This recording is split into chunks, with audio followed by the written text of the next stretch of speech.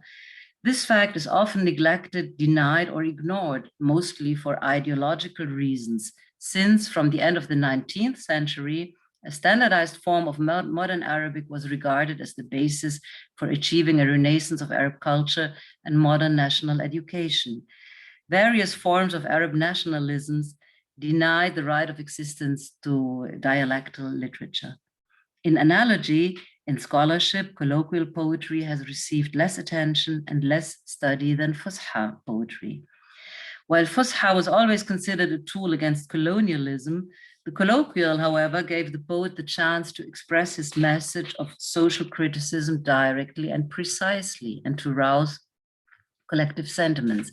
In Egypt, Shi'ar al-Ammiya is a distinct poetical movement as from the 1950s onwards, established by poets such as Fuad Haddad and Salah Jahin as a fusion of the more modern trends in Arabic poetry and the traditional forms.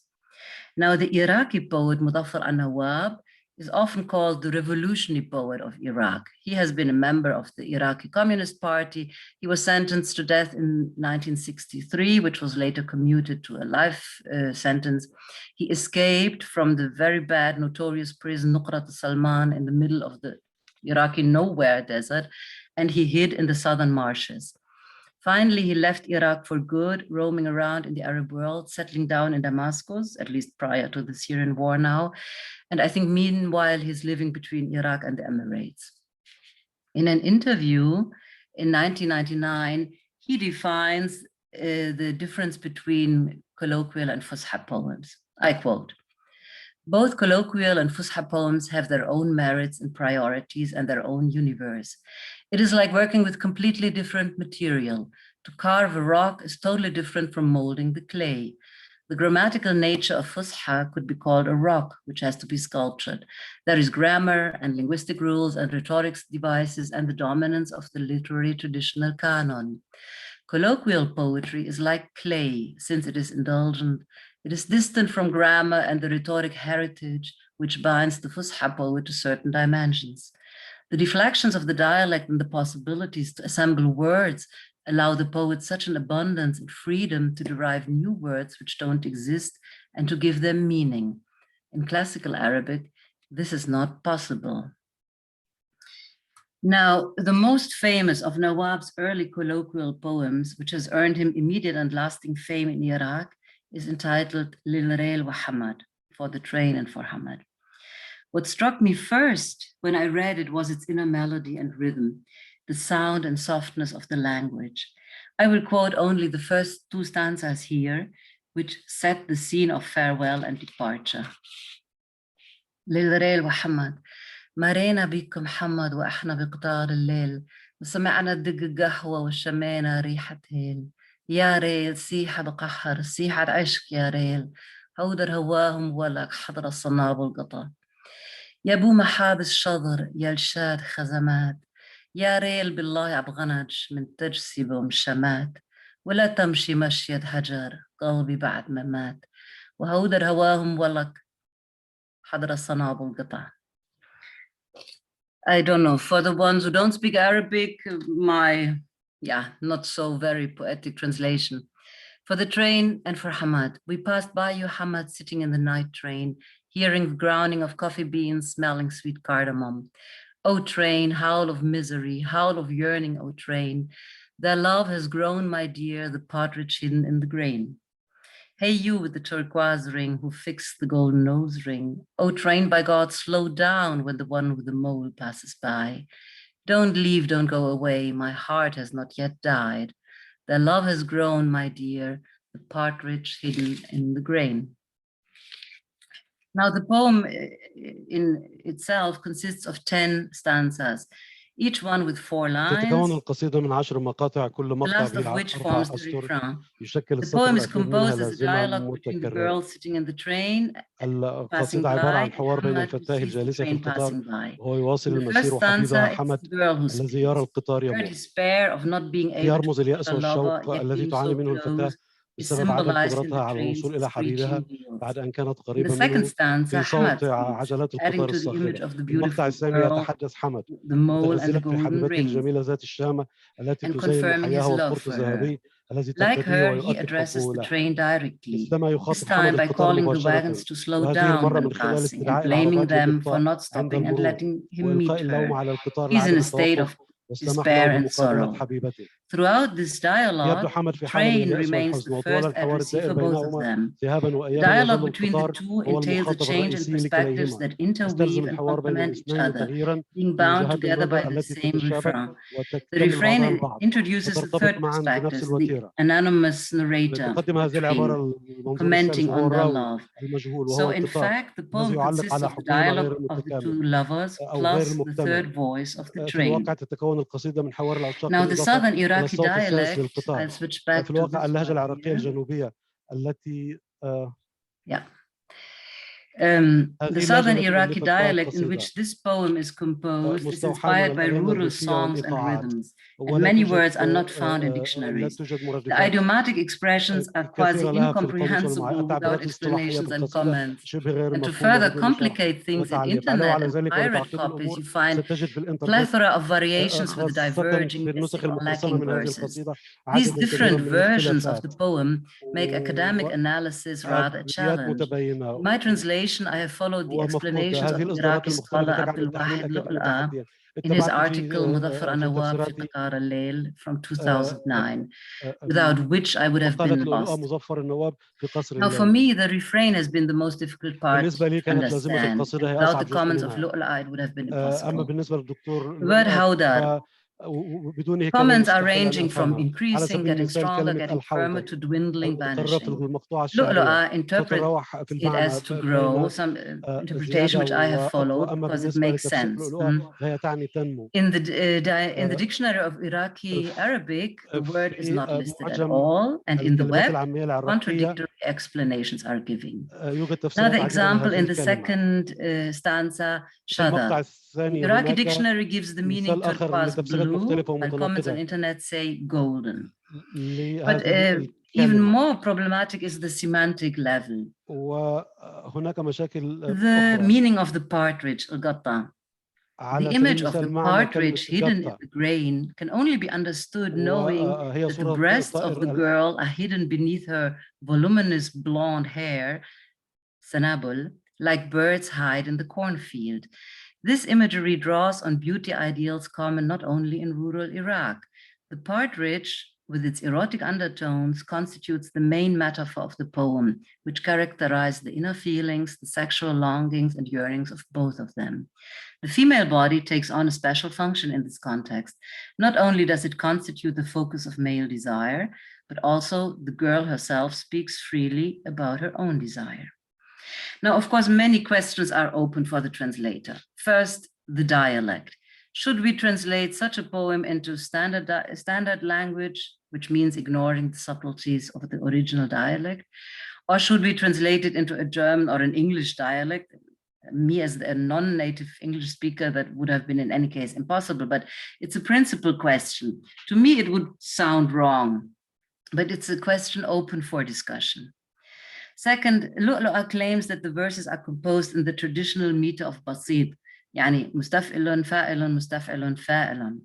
The Arabic original has an inner melodiousness which is supplemented by the colors of its imagery, gold and silver, night and stars, the wind and the cool morning breeze, everything happening at night or in the early morning. While I have somehow tried to get a rhythm, kind of rhythm into the translation, the rhyme poses a much bigger challenge. Apart from the fact that I'm not a native English speaker, to rhyme would mean also to sometimes be obliged to alter the natural flow of words, which would be wrong in this context, or to create a whole new poem. I'm coming to the end with some general remarks.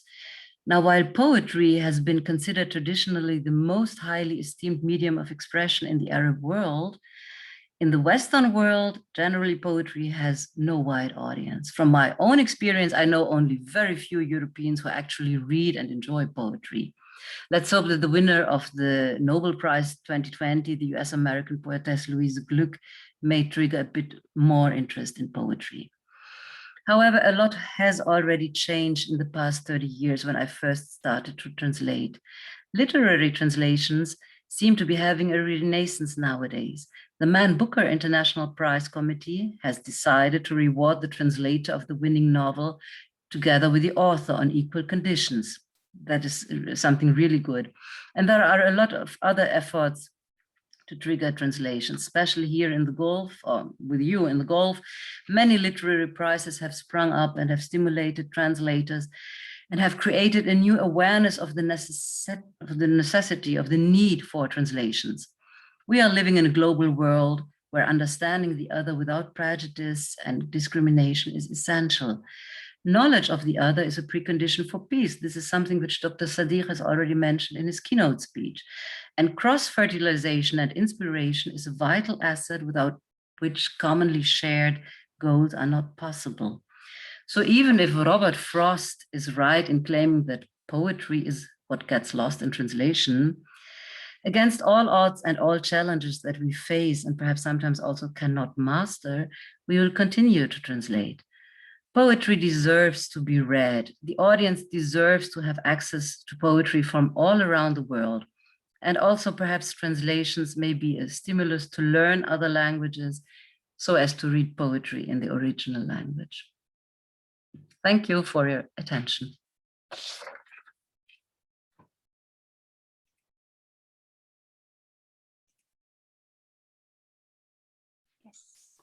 Dear all, I would like to thank Dr. Leslie for her comprehensive presentation. Let me now invite our fourth speaker, Professor Igor Mavir from the University of Ljubljana, Slovenia, to present his paper titled James Mcauley's Translations of George Trakell's Poetry. Professor Mavir is a full professor of English and American Literature and head of the Literatures in English section in the Department of English at the Faculty of Arts. Dear Professor Igor, the microphone is yours.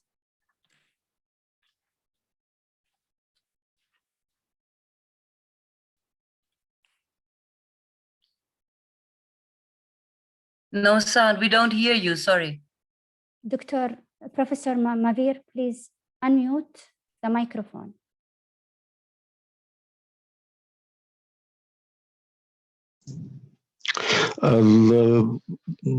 دكتور إيغور نحن لا نسمعك.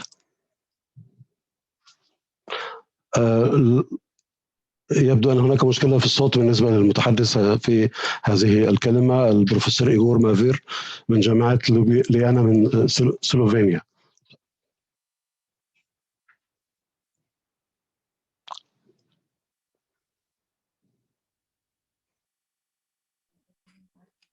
مش عارف يفتح المايك.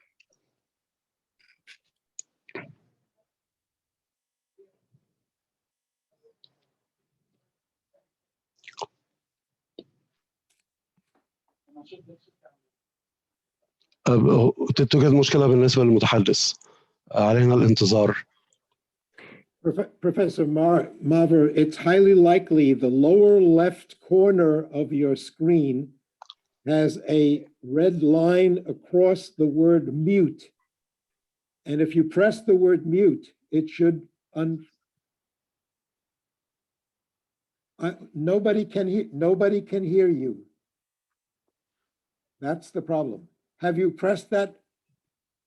You have. Okay. I'm going to show you my face. We can communicate through sign language if we need to.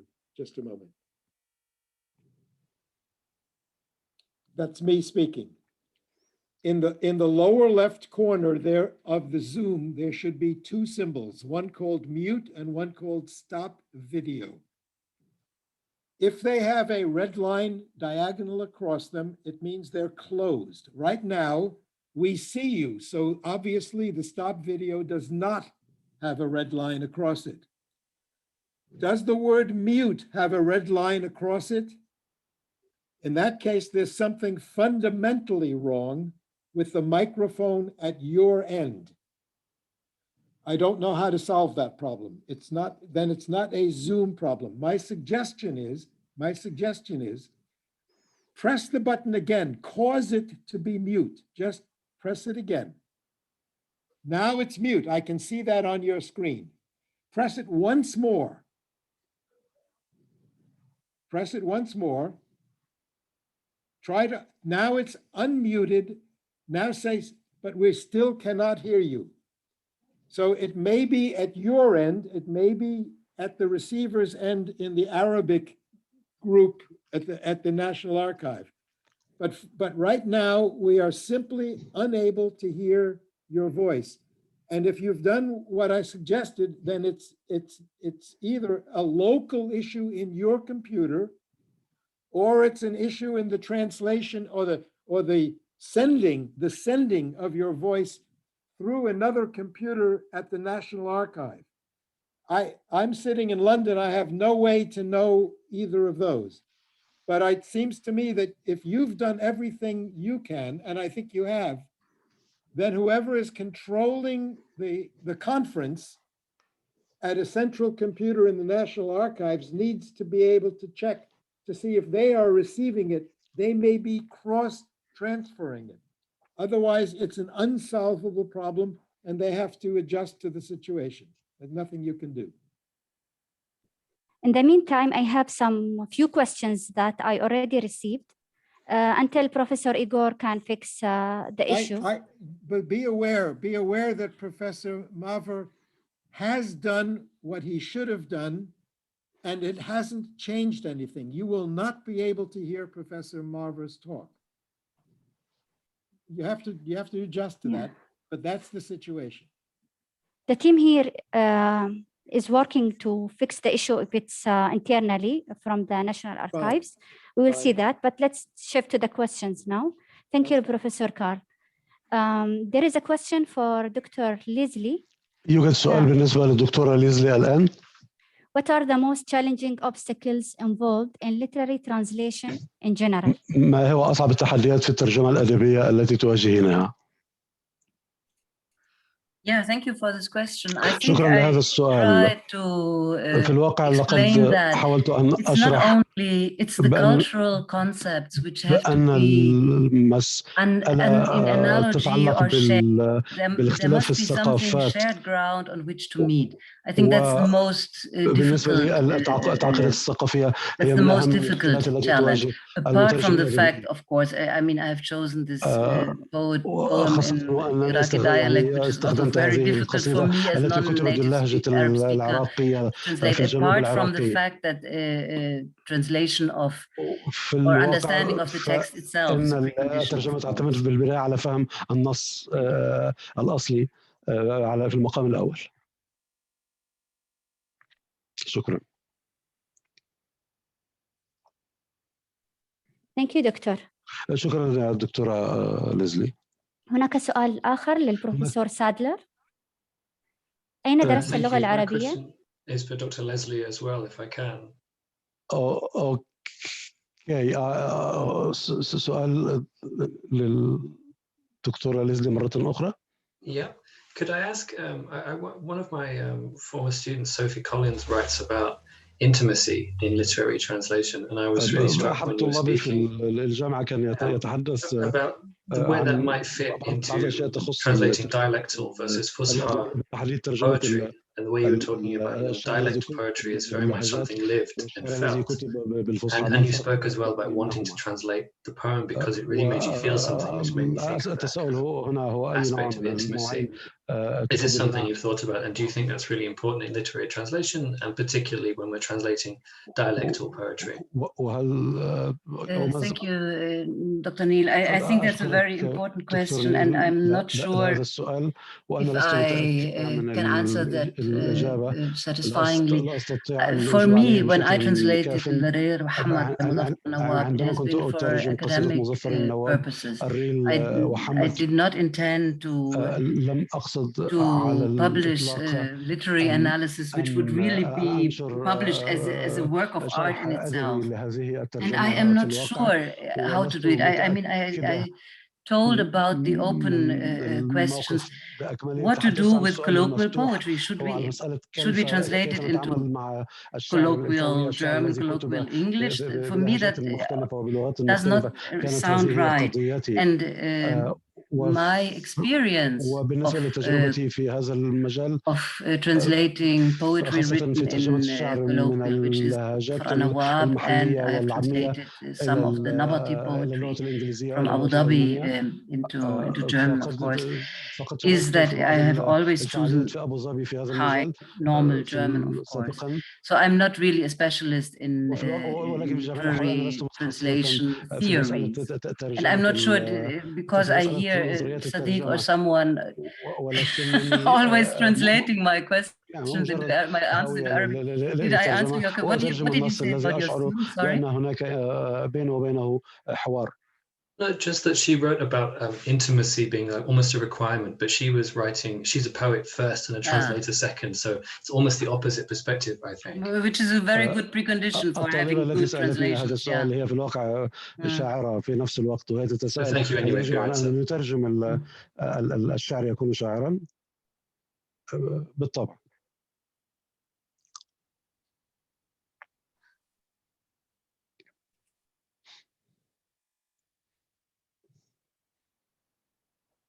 There is another question for Dr. Professor Neil. يوجد سؤال موجه للدكتور نيل من جامعة كوينز. What is the future of translation in the era of machine translation? في عصر الترجمة الآلية. Thank you. Can we have the translation on a separate channel? As Leslie was saying, it's very distracting having both at the same time. Okay, I'll answer. I think. Excuse me. Can I just say one thing about regarding the translation? Because you need to press the globe and then mute original audio. Once you mute the original audio, just press again Chinese. Like this, you will not be able, whoever is listening to the interpretation will be listening to the interpretation by itself. So you will not be listening to Arabic and English. So I press Chinese, that's what I need to do? Either you, yes, in case you're listening to both. It's a miracle of technology and translation. Fine. Just give this a try. Sure, no worries. Yeah. So I think this machine translation, this is what the datafication idea is really meant to get at, because I can still hear it. Never mind. I will speak anyway. I think there's often this idea that the human translator will disappear, and I don't think that's true. في الواقع أنا لا أعتقد أن سوف يختفي حتى في عهد سيادة الترجمة الآلية وسيطرة الآلة والتقنية الحديثة على مجال الترجمة. And I think that is what we're seeing. Still remain in the loop. The question, I think, 20, 30 years from now is what exactly that position will be. I mean, there's a number of different dimensions. There's this machine translation post-editing thing. There's adaptive machine translation, where machines do the translation by building on the style of an individual translator and feeding from their individual memory. And more widespread than either of those is still just translation memories feeding into supporting human translators. So yeah, I think it can go in a number of different ways, and I don't think any one of these will necessarily dominate. It seems like they're suited to different types of translation, different tasks, and it may well be that new forms altogether emerge as this continues.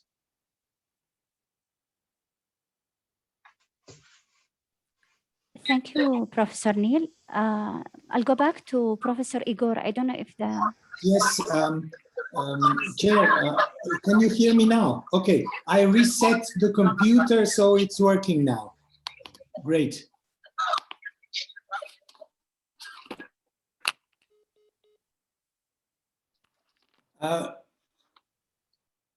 Chair, can you? We can hear you. Yes, Okay. Professor, we can hear you. So should I start with my presentation? Yes, please. Yes, Okay, please. thank you. So I'm going to talk about a well-known Australian poet and his verse translations of an earlier Austrian poet. And in this case, I contend that in translations, in verse translation, meanings and figures of speech, etc., can not only be lost but also gained, right? So James Mcauley's posthumously published book of Georg Trakel's poems rendered in his superb English translations titled Music in the Mirabel Garden, Georg Trakl, from 1982, was published 6 years after the death of this highly acclaimed Australian poet. Georg Trakl, on the other hand, was an anguished, prolific poet from Salzburg in Austria, who had very early taken refuge in drugs and alcohol, and was in 1914 called up as a reserve officer and a war pharmacist at the Galicia front during World War I. Overcome by the grief of his sister's Greta's death and the victims of the Battle of Grödek, which he so movingly depicted in one of his most famous poems, he was later taken to a military hospital, mentally disturbed, where he poisoned himself at an early age of 27. The main feature then, if I sum it up, is that drew James Mcauley to Georg Trakl was the image of the world as decay, death, and utmost despair, although the fons and origo of these, of course, is to be looked for elsewhere with both poets. In Trakl's quote unquote image-filled expressionist poetry, unquote, in which images interact as colors in a painting, often resulting in strong synesthetic effects, the colors are literally, we may say, shouting at the reader. James Mcauley's early poems were in the 1930s, for the most part, published in the Sydney literary magazine Hermes. By 1936, the themes of woeful passion, love, and death emerged in his verse, showing strong, somber influences of the French symbolists. Despair is one of the basic traits in his late collection, Music Late at Night, poems 1970-1973. Not to forget the visible use of symbolic elements and subtle color language. Not only can the link between the symbolists, such as Verlaine and Rimbaud, the French poets, and James Mcauley be drawn along these lines, for the decadent late romantics too represented a significant source for the young and the old Mcauley. In 1938, he wrote an MA thesis on symbolist poets and was very much familiar and influenced by the French decadent poets, especially Charles Baudelaire, on whom he modeled some of his early works. Well, he was, influenced by Baudelaire's Les Fleurs du Mal, the Flowers of Evil. It should be emphasized that Mcauley's remark about Georg Trakl's decadence mostly eluded critical reviews of Macaulay's work so far. He himself writes that in Trakl's work, quote, traces of the stage properties of early 20th century literary decadence linger here and there, end of quote. The decadent and symbolist quality most certainly helped to incite the young Mcauley to translate, and of course later on also the Austrian poet Trakl into English.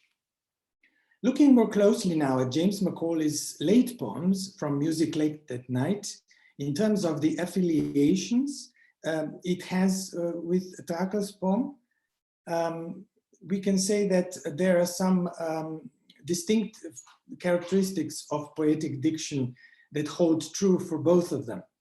In the opening poem, World on Sunday, from Time Given, there are an irregular but still very persistent use of rhyme, short statements, a downright powerful imagist imagery with impressionist undertones, as well as a recurrent use of the image of the moon set against the ever-changing sky, both taking on explicitly symbolic significance. And you will note here that I use the word affiliation rather than only, influence. Right? So I quote here from Music Late at Night. Brown lilac, roses filled with rain, hay fever streaming off mown grass, disordered beds where we have lain, life and death offered at mass. It isn't easy to explain. I turn back from the sunset stain, a huge moon, yellow like dull brass, lengthens my shadow down the lane. end of quote. A huge moon, quote, yellow like dull brass, bears an ominous significance for the poet, quote, lengthening his shadow and thus reducing his existence from a human being, from a real human being to a shadow. The reference to the, quote, sunset stain is intriguing, for the common stock metaphor from the Romantic arsenal is turned upside down. Generally pleasant is for the speaker the stain of man's mortality, a sight one should turn away from. On the other hand, the simile used for comparing the moon to dull brass is not all that startling, but its recurrent use makes it a symbol in the entire collection I'm looking at here. Nocturne is a beautifully rendered impressionist depiction of the melancholic feeling with the absent poetic persona. This time, the setting is clearly set in Australia, probably in Mcauley's Tasmania. It should be said that Mcauley tried to somehow balance out the European Salzburg settings of the poems, and on the other hand, the Australian locales, where he, of course, comes from and where he lived. Quote, a gull flies low across the darkening bay. Along the shore, the casuarinas sigh. Resentful plovers give their ratcheting cry from the mown field scattered with bales of hay. The world sinks out of sight. The moon congealed in cloud seems motionless. The air is still. End of quote. In the poem Private Devotions, we see the poet's characteristic treatment of the moon again. The gray clouds are still there, but it is essential to note the poet's possible allusion. It's not only possible, it's actually quite clear, I would add, allusion to Percy Bysshe Shelley and his short lyric, The Waning Moon, which by extension also determines the poet's own stars. I'm not going to quote Shelley here, just Mcauley, quote, gathered starlings chatter loud in the late night, the clock tower chimes, ghostly pale, a full moon climbs out of the folds of linen cloud, end of quote. So the ghostly pale moon, thus in both cases, well, in the case of Shelley and Mcauley, quote unquote, climbs out of her chamber, shrouded in her quote unquote gauzy veil. It stands, I would say, for a hypersensitive, isolated and lonely romantic poet, shunned by society and at large. This is the case. This is so because of his difference, and as a result of this, he is overtaken by despair. Geographical references are, on the other hand, very obvious in the poem from the collection In the Gardens, which was written during James Mcauley's visit to Trakel's native town of Salzburg in 1973.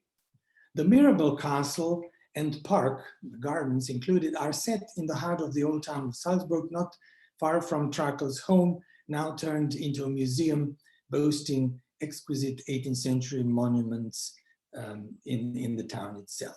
So the gardens, with its rose garden, orangery, and statues of dwarves, fountains, reflect the French type of symmetrical, as it is called, jardin à la française, and represent a symbol of power and glory in a, let's call it, fearful symmetry of the Baroque period.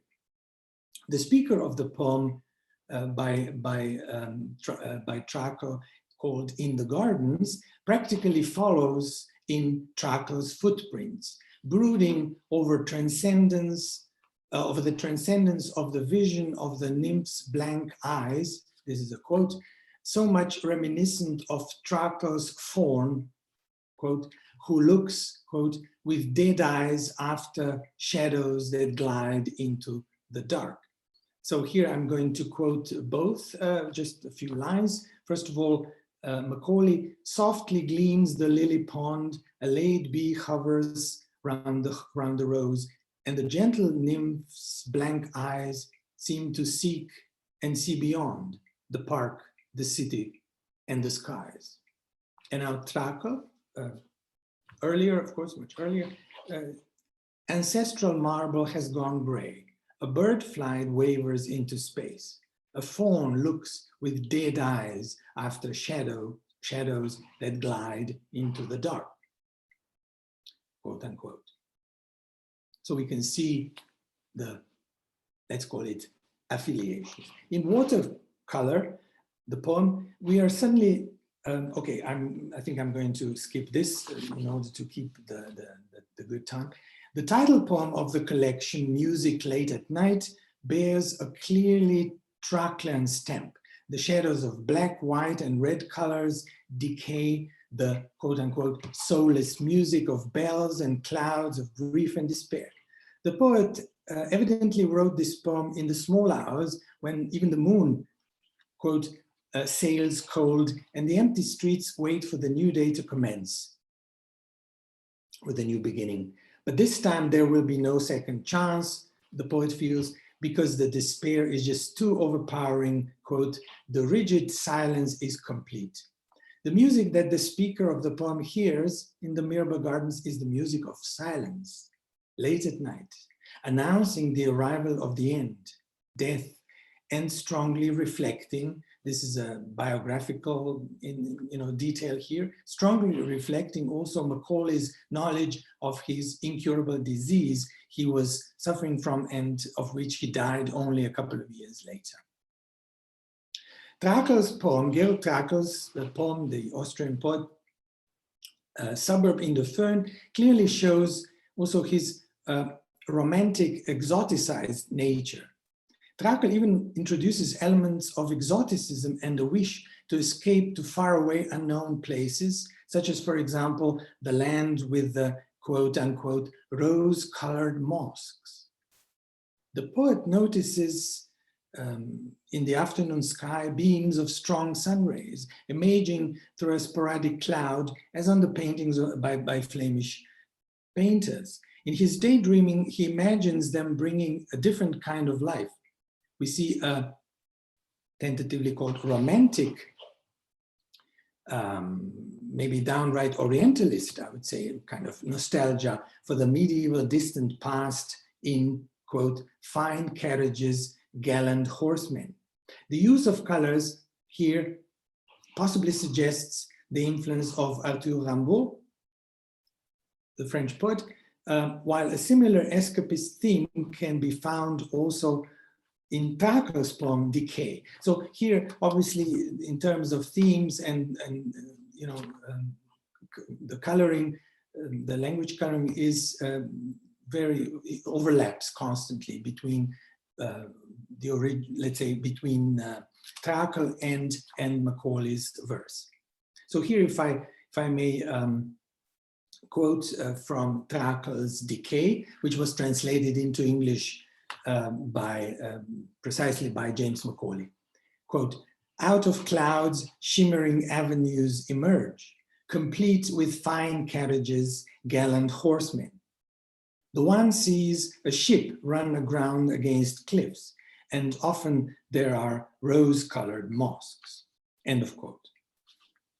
An example of Trakel's decadent streak, which has surprisingly passed almost unnoticed by the critics, is the poem Farm Girl. It is highly reminiscent of Baudelaire's depiction of the beautiful and at the same time rotting aspects of an object, of a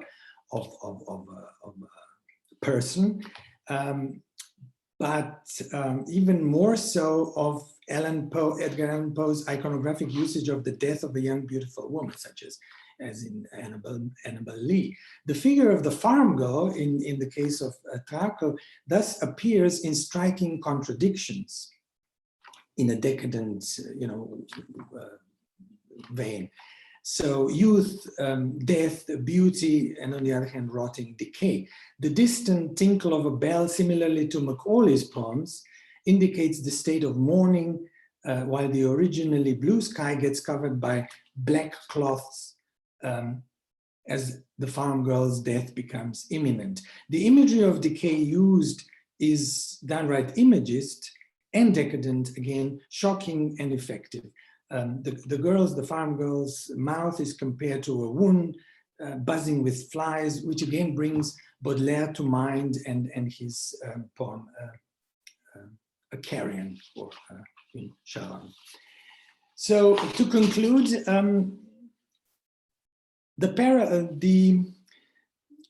in terms of the affiliations between the two poets, so on the one hand, James Mcauley, the Australian poet who was fascinated by Trakel and who translated him into English, we can say that both poets display a divided soul in romantic agony, torn between the depths of despair and, especially in Mcauley, affirmative hope. Not so much, of course, in the case of Trakel. The reasons for despair and hope at the same time are quite different for the two poets, nonetheless, because of course Trakel, being haunted by the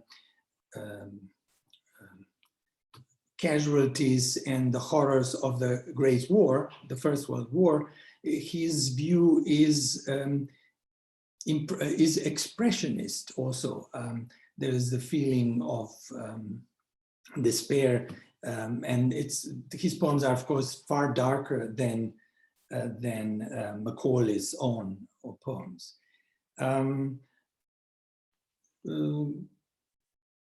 The ghostly pale moon, this is a quote from the poem, and leaden sky are present in the verse of both poets. They actually use the same words, the same syntax, writing out of decay, both of them. The moon possibly representing their solitary neo-romantic nature, isolation and outcast state, which in turn throws them into disgust in the case of Trakel and despair in the case of Mcauley. Comparing them, the two poets, one can contend that they're really romantics at heart, but with symbolism being more explicit in the case of Mcauley and decadence as well as expressionism in the case of Georg Trakel. Through Trakel's decadent strain and fin de siècle affiliations, there are quite a few of, not only Baudelaire, Rimbaud, but also Georgi. So there are many allusions and affiliations there to be found. So whom Mcauley, Mcauley translated Trakel, as I mentioned earlier. And it is safe to say that he's fascinated, Mcauley is fascinated not only by Trakel, but also all these other, decadent expressionist poets that had in turn influenced Trakel himself, right? So a kind of indirect influence or affiliation there in this case. So finally, Georg Trakel was a major literary influence on Macaulay's especially late verse, which has passed unnoticed so far, which was, Macaulay's late verse, which was linguistically and culturally mediated through Macaulay's fine verse translations, which work either way in a kind of two-way passage. A fine verse translation is always a translatio, a transfer. We know, of course, that it is a mediation. So a transfer from a liter to... Excuse me, Professor Mavir. Excuse me, you have 2 minutes to finish, please. Thank you very much. Thank you so much. Just about to finish. Thank you. So these translations, they work either way. And a transfer from a literal to a figurative meaning, so much more, they of course, much more than just some sort of word-for-word transposition, especially when we're talking about poetry. And in this case, the there are things that are gained in this process, not only lost in translation, as we often hear. I would have shown you also my PowerPoint, but because of my microphone problems, I was unable to do so. But thank you for being patient with me, and thank you for your attention. Dear all, I would like to thank Professor Igor for his profound presentation. With the fourth presentation, the session is coming to an end. Let me say that I enjoyed the session, and I would like to thank the speakers and the conference followers for their participations. Now we have a short break, and the coming session will start shortly. Please do not go away and keep following the conference activities. Thank you and goodbye. Thank you. Thank you, Doctor.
Dear respectable speakers and followers, welcome to the National Archives' first translation conference, Translation in the Digital Age, Between Modern Technologies and Challenges of Historical Text.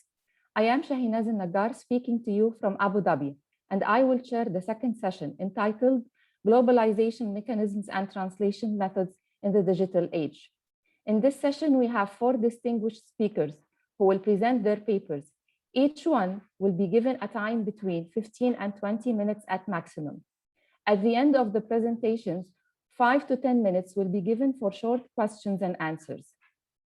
Now I invite Professor Charlotte Bousseau from the University of Edinburgh. In her presentation, she's going to discuss identity in translation, multilingualism in Jane the Virgin and its French and Spanish versions. Dr. Charlotte Bousseau is a senior lecturer in translation studies at the University of Edinburgh. Her current research interests include voice performance and characterization in audiovisual material. She currently writes on documentaries dealing with gender-based violence, investigating how the voices of women are translated in this context. Dr. Charlotte Bousseau, the microphone is yours. Hi, can you hear me? Yes, we can. Yeah, and can you see my presentation? Yes. Yeah. You're sharing your screen, right? Yes, we can see your screen. Yeah. Yeah. Okay. Thank you. Please go on. Thank you. Well, thank you for this introduction. I'm very pleased to be here, virtually to present my paper. So I'm going to talk to you about identity in translation, and to do that, I'm going to take the American TV series Jane the Virgin and look at multilingualism and how it has been translated in the French and Spanish version. And I'm going to reflect on identity in translation in that context. So to talk about identity, I consider the concept of liminality.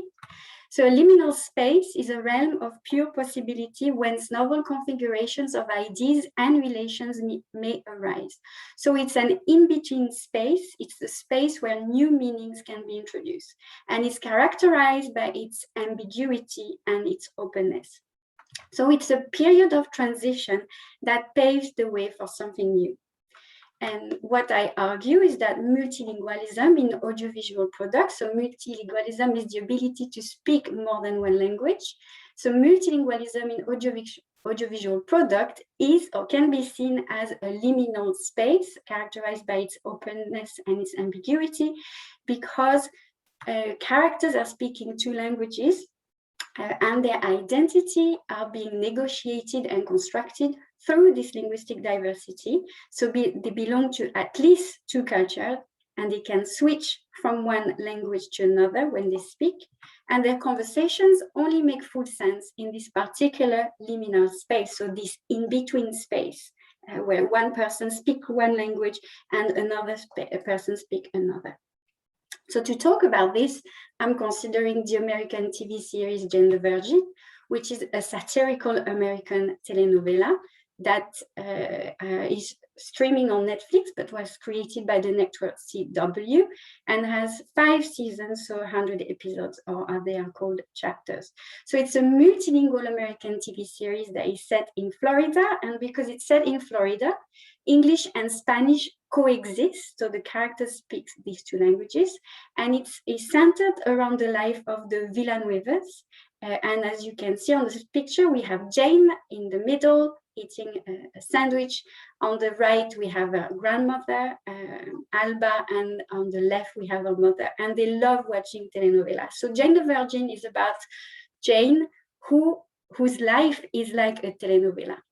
And Jane is a virgin, but because of an accident at a gynecological checkup, she's being inseminated artificially, and then she will have a child. So you can see how it is a telenovela, and it is satirical.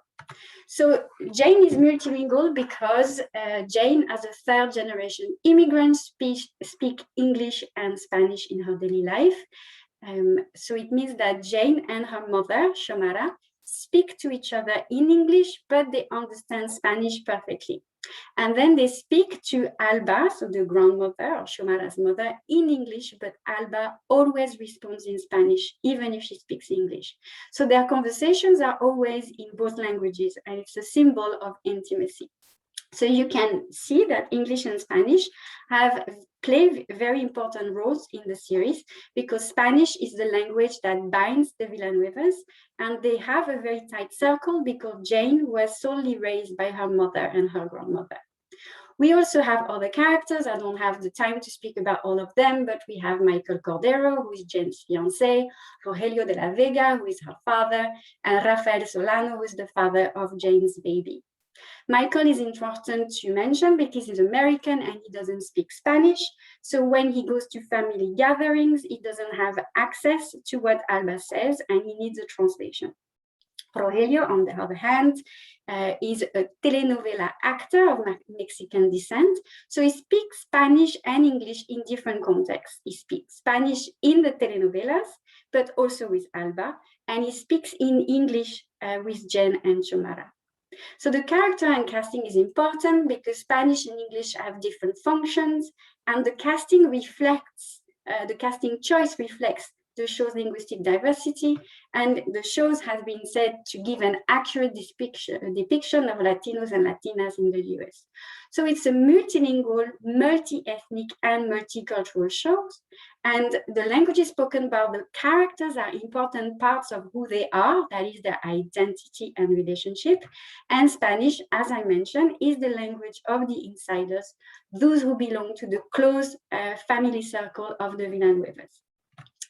So in terms of identity and characterization, we can say that Jane is a type of polyglot product because polyglot films are characterized by their realistic use of languages to accentuate and celebrate linguistic diversity. So Jane the Virgin is a polyglot multilingual TV series with a focus on language difference because 2 languages are spoken, communication, how these languages are used, and translation. And the main purpose of this multilingualism is to give an authentic depiction of the language reality of 1st, 2nd, and 3rd generation immigrants.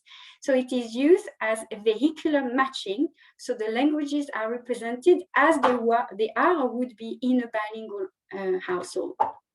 The second function is to show this intimate bond between the Villanuevas because Alba, the grandmother, can speak her mother tongue freely, and her daughter and granddaughter do not need translation, and vice versa. So knowing and speaking Spanish is an important aspect of belonging to their tight-knit clan. So it's used for intimacy, but also on the other hand for confusions, because when characters do not speak Spanish, they will need translation. And in that case, Jen and Shomara become accidental interpreters. Now, because Jen is an American production, English is the main language and Spanish is the second language. They coexist alongside each other. And this situation reflects an authentic use of bilingualism in the family of many immigrants in the US, where Spanish is the first foreign language spoken. And to portray this on screen, code switching and code mixing is used. So code switching or mixing is a momentary yet seemingly complete switch from one language to the next for the duration of a word, a syntagm, or one or more proposition. And it's a very common feature of multilingual communities. So it is used in multilingual films, polyglot films as well. In Jane the Virgin, part subtitling is thus used to show this subtitling. So here we have an example of Alba telling Jane that she can never go back. She says this in Spanish in the original, and it's subtitled in English. So the show is part subtitled in English. Now, going back to this notion of the liminal space, code switching indicates this solidarity and intimacy between the different groups of people. And it has a special meaning that, and the special meaning of multilingualism, so that intimacy points to its function as a liminal space. And that space is that Spanish is used by the Villanuevas in that space to signal belonging to a specific community and family. And the coexistence of these languages in polyglot products is important for identity construction, characterization as well, because identities are negotiated through linguistic diversity and the fact that you can speak different languages. Translating multilingualism has been studied a lot, and the scholars agree that it is crucial to keep it, because if the text becomes monolingual, it will constrict the possibility for the new meaning, so the special bond, to be introduced in the target culture. Now, in spite of this, many scholars have shown that there is a leveling or flattening, neutralizing or homogenizing of multilingual versions in translation. In terms of translation, subtitling is said to be better than dubbing because that leads to an erosion of multilingualism. And its advantage of subtitling is that the soundtrack is kept, so you can hear the voices, you can hear the code switching. But this assumption that viewers can identify the voices and the code switching has been questioned, because are they so focused on reading that the subtitles that they forget to listen? And we have very few audience studies in audiovisual translation studies to show that preference, and we need some more. When we talk about translating multilingualism, we talk about translating L3. So L1 is the source language, so it's the language of the original, so English in this case, of Jane the Virgin. The target language is the language of the translation, so if it's translated in French, it will be French. And L3 are the other languages. So Jane the Virgin is L1 English and L3 is Spanish. Now it's interesting because in translation, in Spanish translation, because the target language L2 is Spanish, they would be the same. So if the show is fully dubbed into Spanish, there won't be any difference between the different languages spoken and Spanish, as L3 would become invisible. And in French translation, so L2 is French. So if L1 English and L3 Spanish are fully dubbed into French, then we wouldn't have any multilingualism. So I did a case study of the show. I compared the dubbed and subtitled French version and the dubbed Spanish version to see how meaning transition in translation, how identity is impacted. I looked at the translation strategies used, and I've asked, do translations allow the viewers to access the multiple layers of meaning that are created by the multilingualism in the source text and show that special or intimate space of multilingualism? So let's have a look at the French version. So the dub version So in terms of code switching, so we have full sentences in different languages. Now we have a few Spanish words that I kept. We have mija, that the abuela, the grandmother, used for Jane, which is a term of endearment, meaning dear or honey. And when Jane talks about her grandmother, she uses abuela. So this is kept in the French dub version. The telenovelas that they are watching in Spanish are subtitled in French. So that is interesting because Rogelio, who acts in the telenovelas as well, mean that he speaks Spanish in the telenovelas, but otherwise he speaks French. So the two different functions are the same as in the original, but the problem is that he's got two voices. He's got his original voice is Spanish, and he has his French voice with no accent. And there is a continuity issue. When it comes to Alba, she speaks French, but she's given a very strong Spanish accent. So generally speaking, in terms of strategies, so code switching is limited to a couple of words, so abuela and mija, and there is this accent for Alba, but not for Rogelio. So we could ask about the consistency of choices. For the subtitled version, so everything has been subtitled with no language information. We have the same strategies for code switching, so mija and abuela are kept. So generally, in terms of homogenization, we can say that the space in which the languages were meeting has shrunk because we only have a couple of words of code switching, and the rich meaning of multilingualism is not conveyed. I would tend to say that the subtitled version is more homogenized than the dub version, because in the dub version, you have another compensation. You have the accent for Alba. And of course, the voices are audible, but there's no indication of language switch apart from abuela and mija. So one could say that the subtitled version puts more pressure on the viewer's ability to understand languages. When it comes to the Spanish dub version, as I said, it's challenging because L3, Spanish in the source text, is L2, Spanish in the target text. So what we have is that the whole soundtrack has been dubbed, but particularly actors have been dubbed by European Spanish, apart from Alba, who keeps a Latin American voice. That could be a financial choice because she already spoke Spanish, so why not keep it? So that means that there is no language switch for different situations. So there is no contrast between Rogelio as a father or as an actor of telenovelas, and there are no more multilingual conversations because everybody speaks Spanish. The voice translation strategy is quite similar to the French dub version because Alba has a marked accent and she has a Latin American voice, but not Rogelio. So one could ask again, why keep Alba's voice but not his? There is also a difference in volume and clarity because Alba speaks with her original voice, and the sound of the dub track is louder and crispier, which create a sound mismatch, which causes an uncanny effect, as I have written about in previous work. So in conclusion, we can say that multilingualism is flattened or neutralized, of course, to different degrees in the different versions. So Alba in the French dub version has a Spanish accent, which compensates somehow, and it works at some level, but we have to be careful with giving accents because they are attached stereotypes.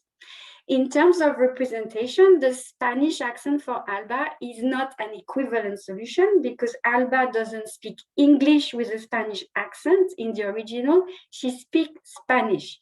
And it's within this space of code switching that her identity is constructed and constantly negotiated. So if Alba speaks French with an accent, her identity can be said to be limited to an accent, and this minimizes her ability to construct and negotiate her identity, that is to be herself.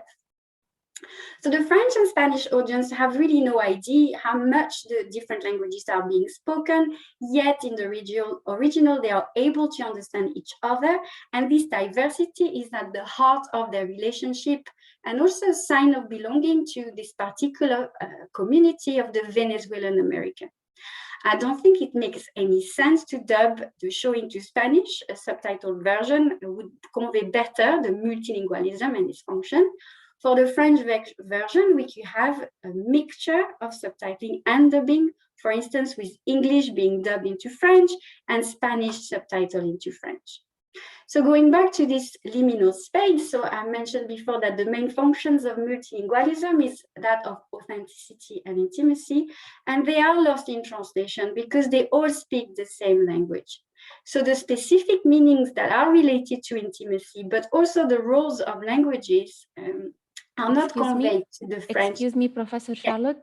May I remind you that you still have only 2 more minutes to go, please? Yeah, I'm almost finished. Thank you. Thank you. So the specific meanings that related to this intimacy and the role of the languages that they play is not conveyed to the French or Spanish viewers. So they cannot appreciate that bilingualism is a special space for the villain weavers. It's a third space, an in-between space that they inhabit without questions. And when outsiders join, translation is needed, and it shows their position of that margin. So we have homogenized translations, and the possibilities for new meanings to be introduced to the target cultures are limited, even impossible, particularly for Spanish, because L3 is invisible and there are no traces of multilingualism. So to finish, I would say that the conventional techniques are not working, conventional translation techniques are not working, because Jane is a multilingual polyglot show in which identities are built and negotiated through linguistic diversity. We know that that translation is still seen as an afterthought in the film business or TV business, but multilingual films are successful and audiences are getting used to part subtitling and fan subbing techniques. So they are commercially viable. So to keep the liminal meaning of multilingualism, I think we could use mixed methods, so subtitling and dubbing, and creative techniques, for instance, color coding or italics, to replicate the viewing experience of watching a part subtitled multilingual products. But also, we need to work more closely with the film industry and Netflix in that context. So I think the next step is to have more audience studies to understand what audiences want and need. And then we would have evidence that the audiences are ready for another type of translation that allows the liminal space of multilingualism to shine through. Thank you very much.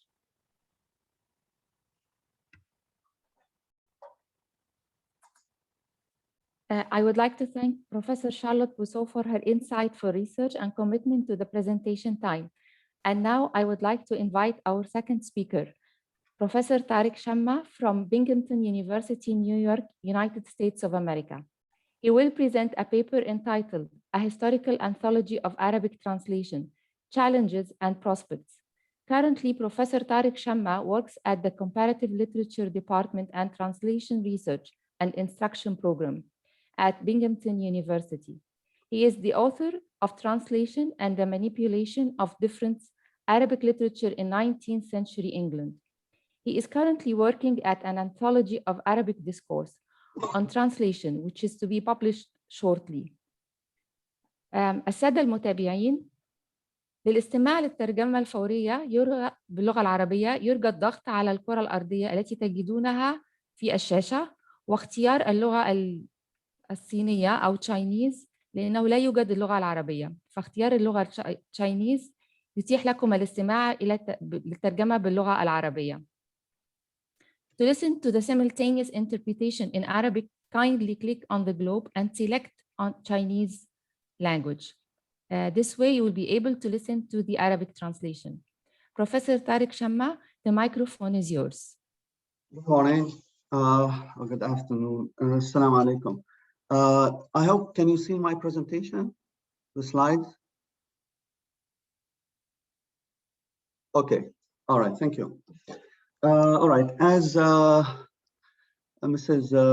Najjar said, I'll discuss this project that I've been working on with a number of colleagues for several years, called Anthology of Arabic Discourse on Translation, Anthology الترجمة العربية.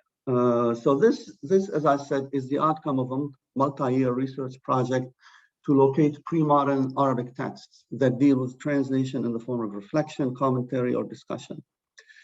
The early stage of the project involving the identification and collection of Arabic texts was supported with a 3-year grant from Qatar National Research Fund, which started in 2015.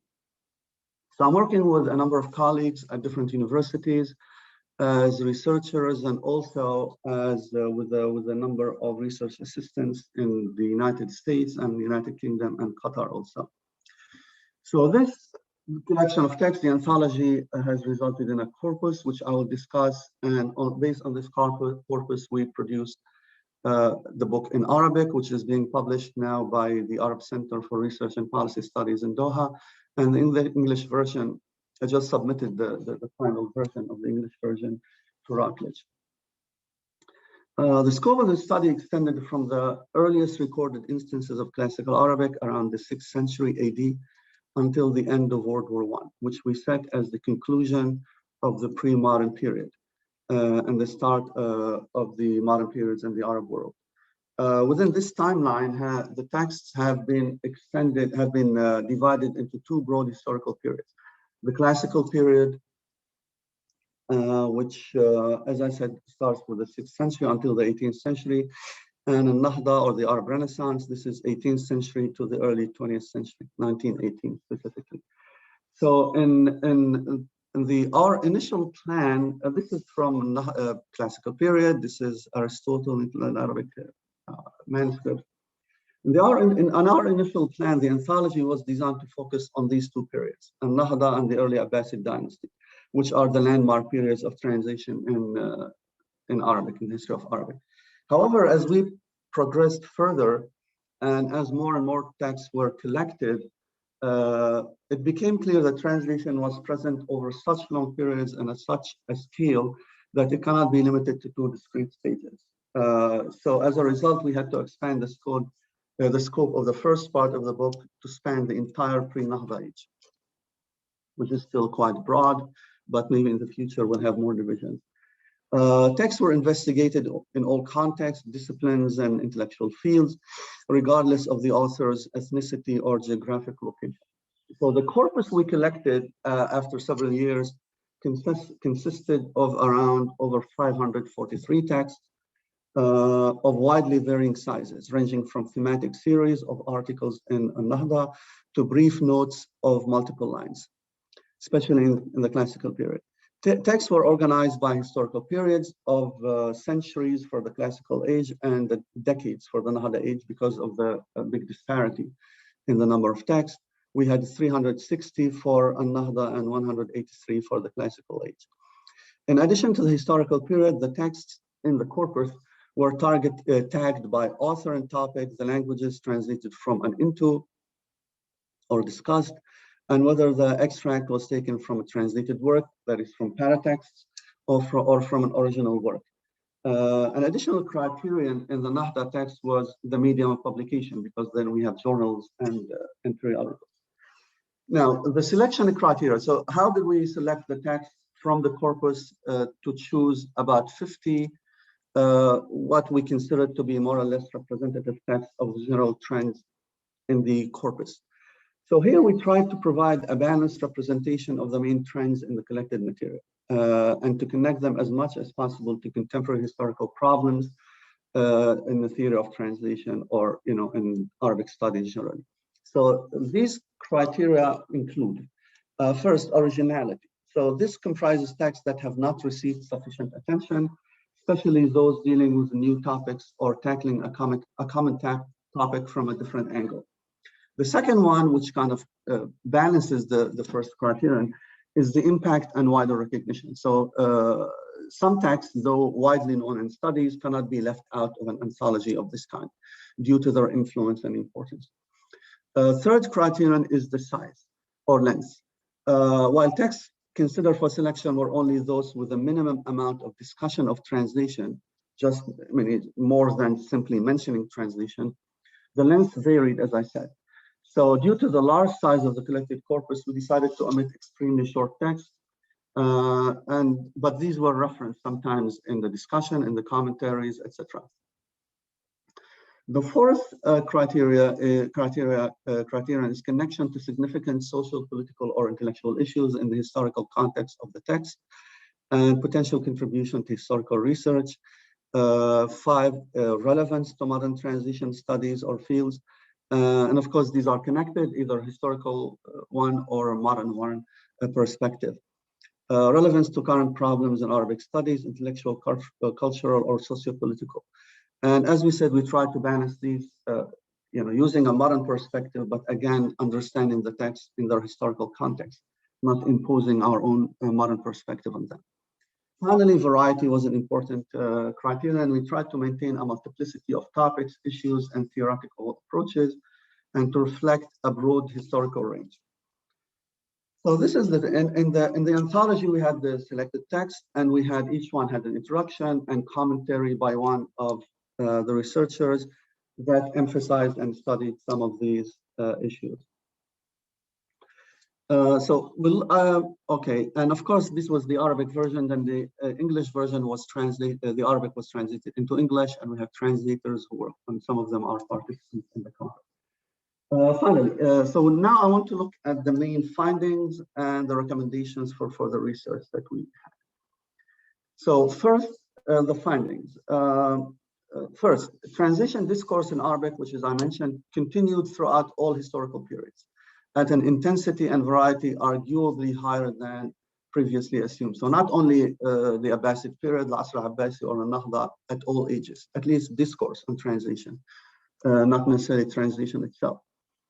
The division, and this is why the division into two periods of thriving translation when it comes to the discourse of translation seems arbitrary and inaccurate. Discourse on translation continued at all times. Translation thinking in the classical period did not start until later in the Abbasid age. So actually, it flourished subsequent to the flourishing of translation itself. Thus, the Abbasid age was not necessarily the golden age. The early Abbasid age was not necessarily the golden period for translation theory or conceptualization as opposed to translation production. So we have some famous texts from Al-Jahiz, for example, and Hunayn's Risalat Hunayn epistle, but otherwise not a lot of discourse on translation during the actual active translation period. One phenomenon that may help explain the above observation is that translators did not seem to have themselves engaged in significant theorization about translation. Most discourse on translation, especially in the Abbasid period, was conducted by scholars in other disciplines for various purposes, theologians and literary critics and so on. A comparable disparity can be seen in the Nahda too, where original scholarly works were far more common vehicle for translation discourse than translation paratexts, which were mostly brief and cursory if they existed. It is worth noting as well that many scholars in all ages, especially in the classical period, who discussed translation at length were not themselves translators. The fourth observation is that a related phenomenon is that the theory and practice of translation were not or did not seem to be closely linked at all times. As stated above, reflection on translation did not necessarily derive from translation practice, nor did it seem to influence the practice itself. This is especially the case with prescriptive approaches which subjected translation practice to predetermined theoretical rules, as in, for example, theological discussions about translations, like how many interpreters do we need for a judge or a ruler. This did not derived from theological principles, not necessarily from translation. Finally, Rebecca Gould states that no extant Arabic manifesto specifically adumbrates a methodology for translation. Now, it seems unrealistic, of course, to interrogate ancient scholarship for theoretical tools that belong to the modern age. That is a manifesto of translation. Besides, of course, this statement overlooks sophisticated discussion of translation practice that can be seen as precursors to a modern translation methodology. However, it is undeniable that translation in pre-Islamic history, in Arabic Islamic history, was not seen as an independent discipline or as an art in its own right, which seems to be the case for medieval translation generally, even in Europe and other places of the world, even in Asia. Thus, translation as interlingual transfer was grouped with different textual practices, such as explanation, exegesis, paraphrase, tafsir, والشرح, والتلخيص, etc. These are some of our main observations. Finally, we have some recommendations for further research, and this is mainly in the form of particular areas of research that historical research that require and warrant further studies and could be quite or seem quite promising. So these include several areas. First, interpreting. That was a very rich area, I think, in Arabic that has not been studied. References to interpreters abound in all periods of classical Arab history. With the earlier rapid expansion of Islam out of the Arabian Peninsula, increasing contact with the populations of the conquered countries created new communication needs. Some of the most dramatic of these cases of interpreting can be found in early Islamic conquests of the larger Near East, especially in Syria and Iraq. Interpreting is also a frequently referenced activity in classical Arabic travelogues. We also find examples of the widespread use of interpreting in various parts of the Islamic Empire, especially in the newly conquered regions where Arabs and non-Arabs, Muslims or otherwise, interacted on all levels of government and administration, not to mention daily life. In fact, there are accounts of interpreters as early as the Abbasid period. Interpreting was also quite important during the Mamluk period, 14th, 15th, 16th centuries, involving new languages in trade relations with Europe, especially Italian cities like Pisa, Florence, and Venice. In addition to the Mamluks, at least the Hafsid, al-Hafsiyun in Tunisia in 13th, 16th centuries had trade relations with European cities in which interpreters were central. And we have documents about the work of interpreters and treaties and so on. In fact, interpreting seems to have been a specialized and often profitable profession in these times, where interpreters could be also assistants, commercial agents, and something of travel guides. Community translation is another area. Further research is needed into the role of translation and mediating relations between Arabs and speakers of other languages and the conditions that emerge, especially after the adoption of Arabic as the official language of administration and law in regions where most speakers knew little Arabic. These needs fueled Islamic legal debates about the possibility of using interpreting and translation in prayer, sermons, and other religious practices. Third, Bible translation. There has been a growing interest in recent years in Christian and Jewish religious writings in Arabic in the classical period, including translations. However, while substantial, this heritage is beginning to be explored, especially in translation studies. In particular, most studies in Arabic and English have focused on theological and doctrinal questions, sometimes from a polemical perspective, like in the classical period. Little attention has been given to translation theory in the numerous Arabic translations of the Bible, for example, which have existed possibly since before Islam. Quran translation, ترجمة القرآن. It may seem surprising to include the translation of the Quran among areas warranting further exploration, as studies of the Quran translation is not in short supply today. However, current research, even translation studies, have been concerned for the most part with issues of ijaz, in addition, which is the inimitability or impossibility of translating the Quran from the linguistic and stylistic point of view, in addition to related linguistic, stylistic, and doctrinal questions in the process of translation. However, the linguistic, stylistic, and cultural issues raised in the collected text were not limited to this issue, to ijaz. Some of them reveal original reflections on theoretical and practical aspects of translation, even by theologians like Shatibi or Ibn Taymiyyah. No less interesting are other less studied Islamic writings dealing with prayer, sermons, and Islamic terminology in general, and the role of translation in this. Finally, translation teaching, pedagogy. Although translation instruction and training is a relatively new area in translation studies, several texts from the Nahda point to a budding interest in this topic. seen in attempts to establish educational principles and strategies, and especially for schools, teaching translation at schools, specifically in Egypt, the text that we found. Two factors seem to have been particularly pertinent here.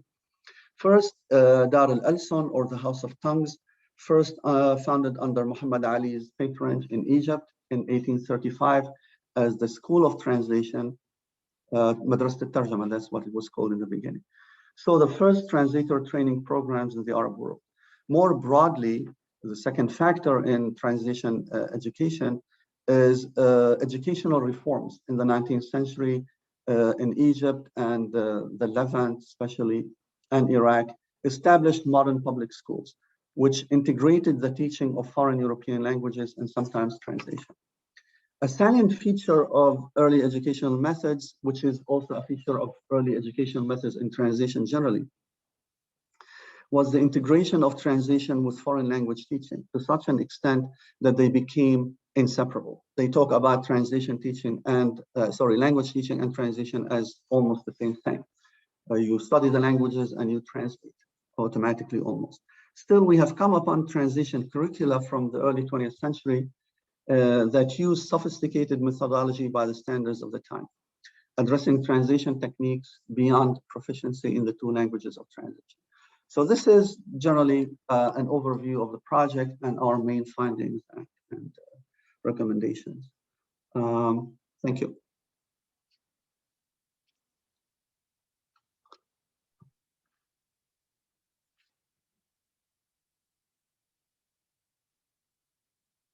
I would like to thank Professor Tariq Shamma for his outstanding research and commitment to presentation time. Thank you.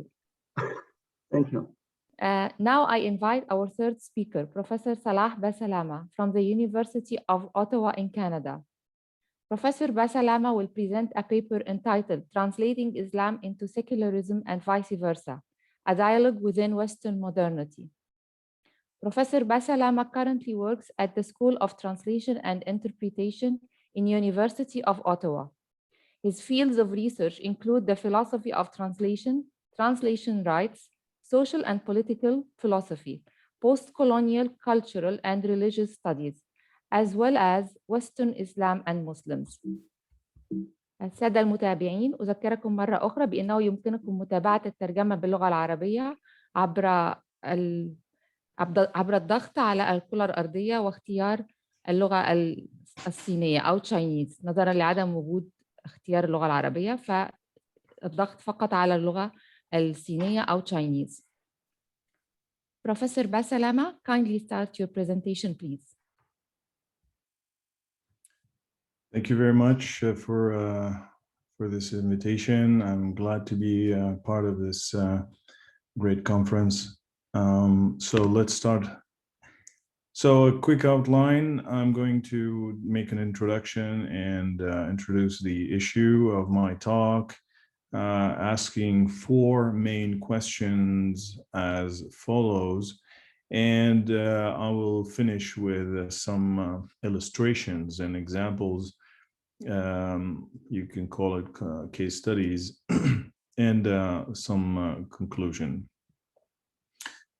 So just to introduce my talk, since the Iranian Revolution and more so in the wake of 9/11 and other international events, the increasing visibility of Islam and Muslims on the world scene encountered many negative reactions in the secular West. For example, some countries or regions like Quebec would say that religion is kind of a return of the repressed.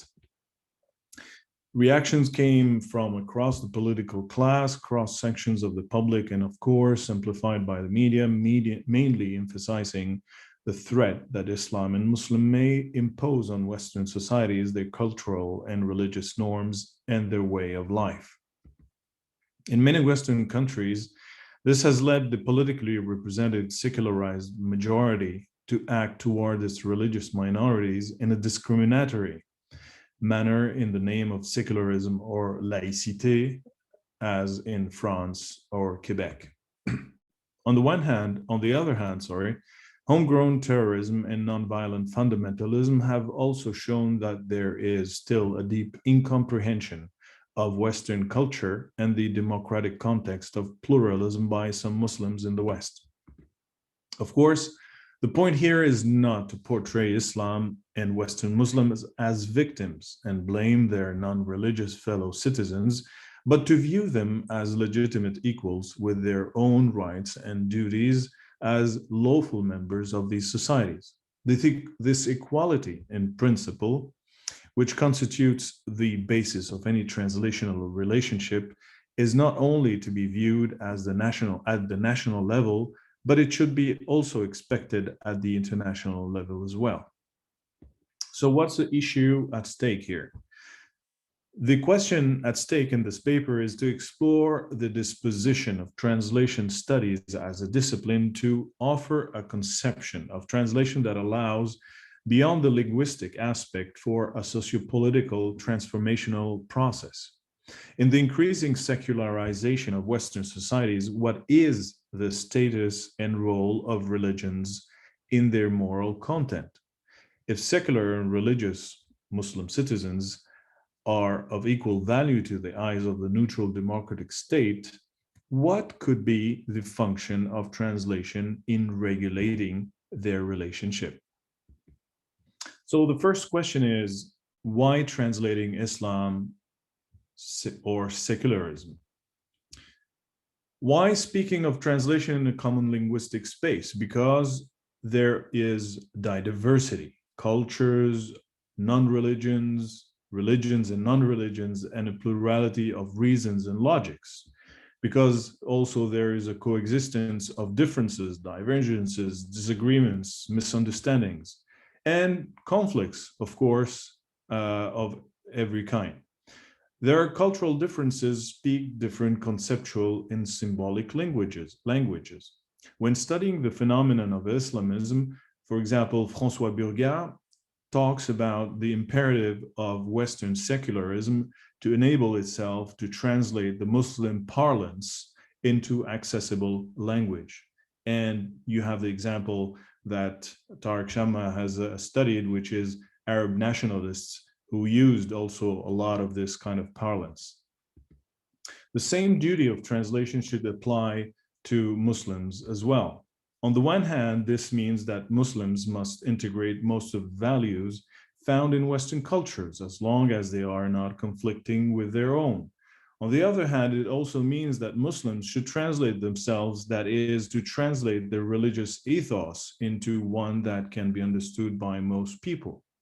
For Muslim citizens to be involved in Western political life, they need to translate the universal moral content of Islam into an idiom that most of their fellow citizens can comprehend. And here I refer to Habermas, and I'll come to it even more later. Understood in this sense, translation can be defined as a process of bidirectional decipherment taking place between or among different worldviews.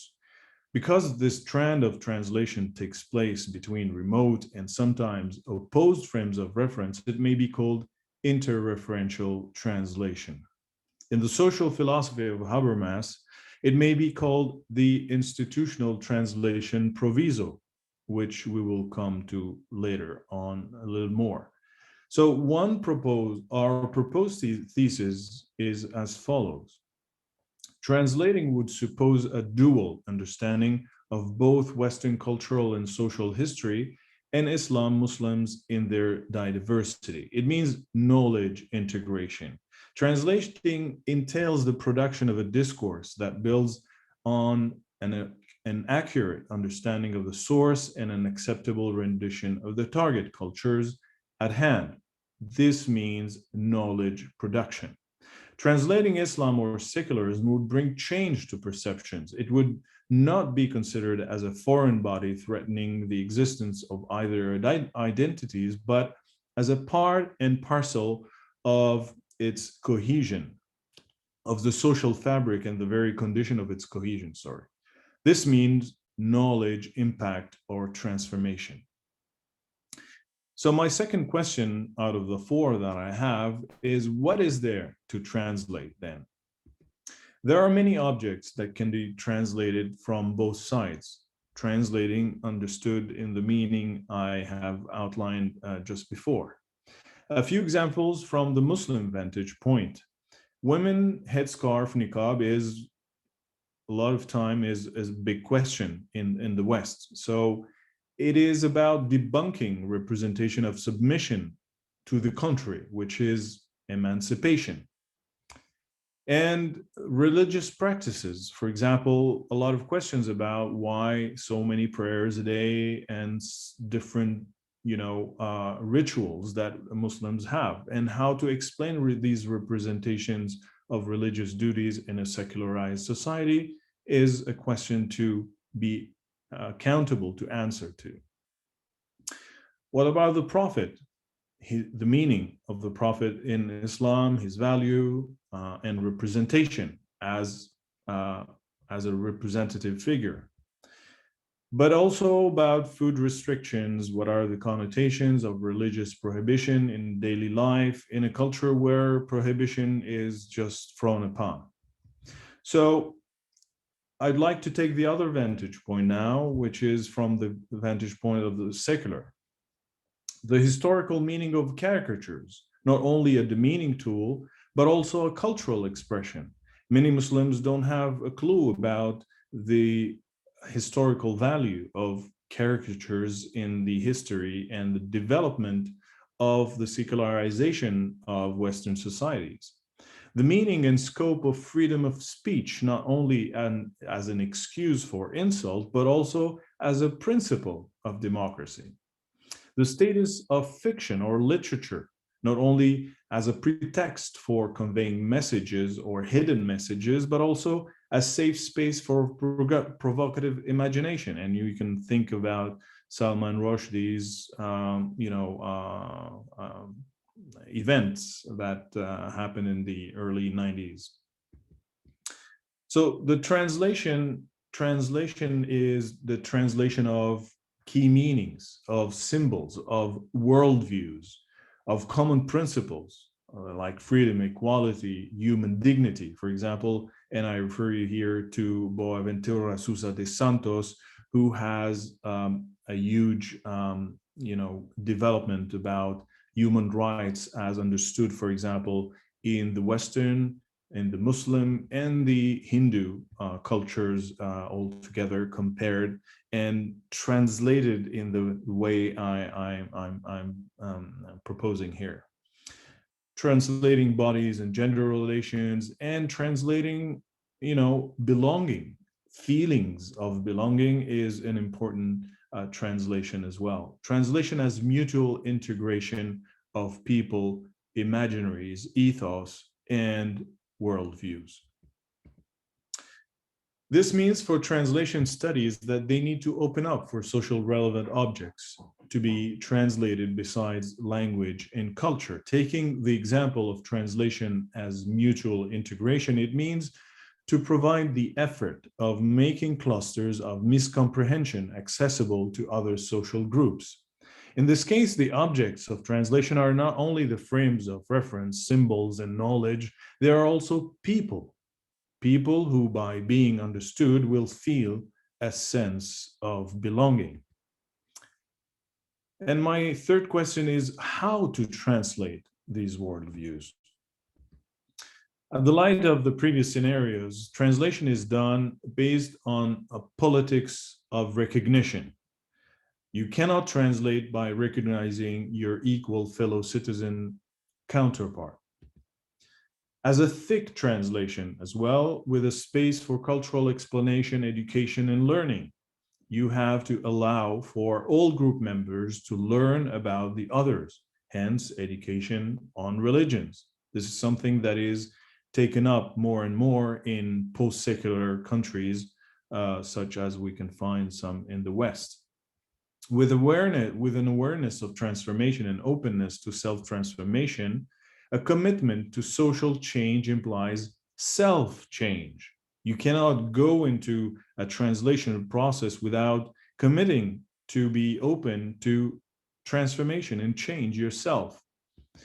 So through phenomenological experience of alterity, which means also meeting the other, you know, having a real concrete relationship with the other is key, usually, to be able to go into this translational process. Relying on an intimate, concrete, lived experience of the other is no theory. This is concrete. By the competent, knowledge, and concerned position people. You know, a lot of time, and this is something that also Professor Shamma knows very well in post-colonial studies, you don't speak for the others. You need to speak for yourself. Using reliable and primary sources, this means referring to those who are concerned with no intermediaries. From both sides, translation agents mediate the respective worldviews. It is important to note here that social translation needs to be bi-directional. And finally, the question is, okay, so translating, but who translates is a key question as well. At the epistemic level, Habermas attributes the role of translation to philosophy. For him, philosophy is the translational instance of semantic contents of religion into secular language because it ensures that the validity, truth, it will enunciate will not rely on any metaphysical or dogmatic truth. It means that it is accessible to the public. By virtue of his ability to salvage the universal moral contents from its religious origins, post-metaphysical philosophy becomes a key agent of translation. If some commentators consider theology as another mediator between the religious and the secular, it may be also the responsibility of Western Muslim scholars to translate their religion into the secular Western culture. But the greatest responsibility of translation falls upon both groups, you know, religious and seculars themselves. For Habermas, translation must be a cooperative task whereby religious and secular citizens would learn from each other. In a multicultural context like Western democracies, translational agents need to be recognized, trained, and multiplied.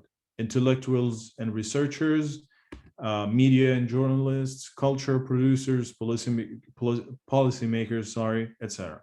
The goal here is to institute and promote a culture of full-scale translation, which means considering the idiom of the worldview of the people, producing discourse in the public sphere. So just very quick illustration here. For example, in the debates on religious science in Quebec, translating the concept of secular or laïcité and that of state neutrality in the divide among Quebecers over the unsuccessful bills on the Quebec Charter of Values, for example, it proposed the ban of ostentatious religious symbols like the kippah, the cross, and the hijab. So there are two different worldviews there.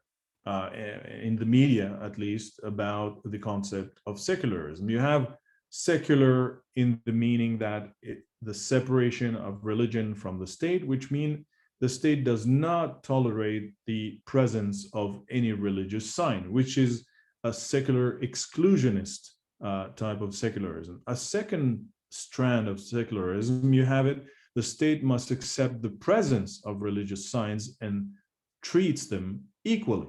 Freedom of conscience, which is one of the basic values in democracy. And here you have a inclusionist type of secularism. Neutrality, you have the same kind of divide. You have a more, neutral means that, you should not employ anyone who displays religious signs, which is a more radical type of neutrality. And then neutral means that you don't interfere in dictating the way religions express themselves, which means that the individuals are not to be confused or conflated with the state. A second case study I'd like to propose here is to show how sometimes around all the polemics around the prophet, there has been a lot of, manifestation and contests around, the way sometimes the prophet was portrayed. So since 2006, whatever may be the intentions behind the phenomenon, Muslims were in fact the ones who were caricatured through the events we have encountered, a clash between protecting the freedom of expression and protecting the freedom of conscience and religions. So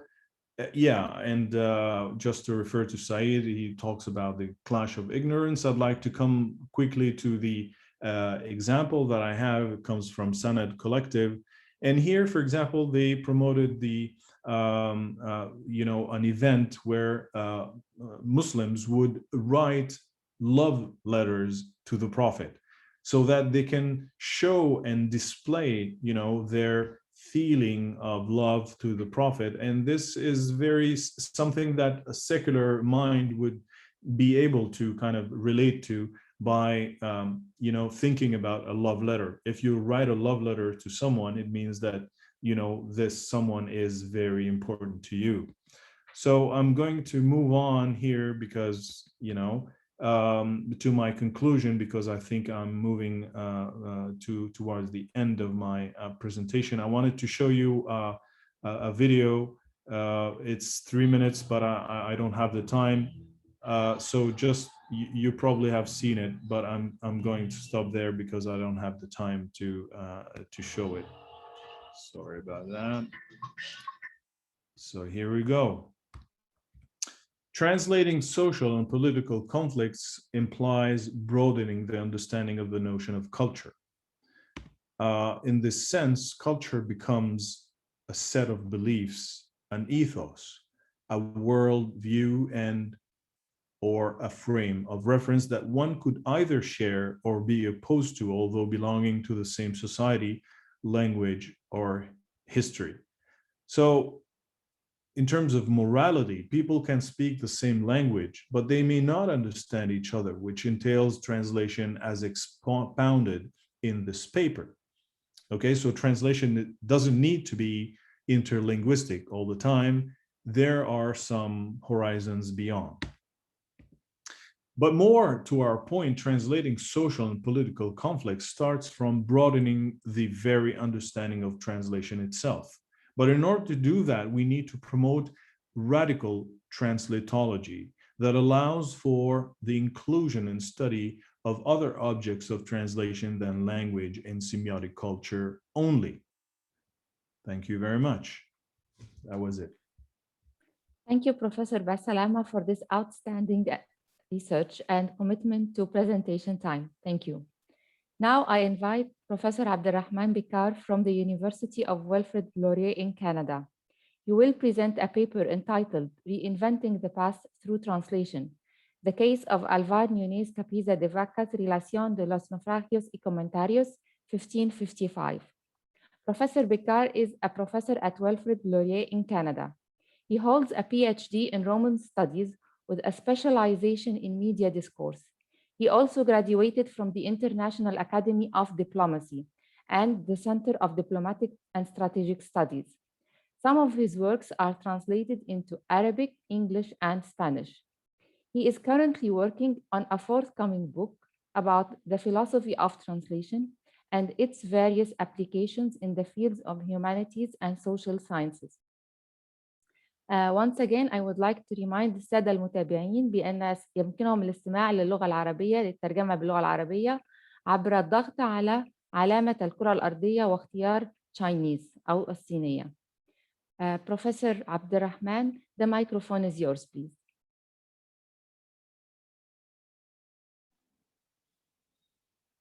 Thank you.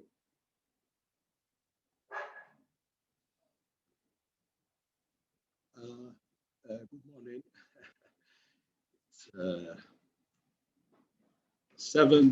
It's 8:17 here. So yeah, I would like to say thank you for inviting us, and a special thank you to Professor Sadiq Jawhar for his patience and all the help he provided through this, this process.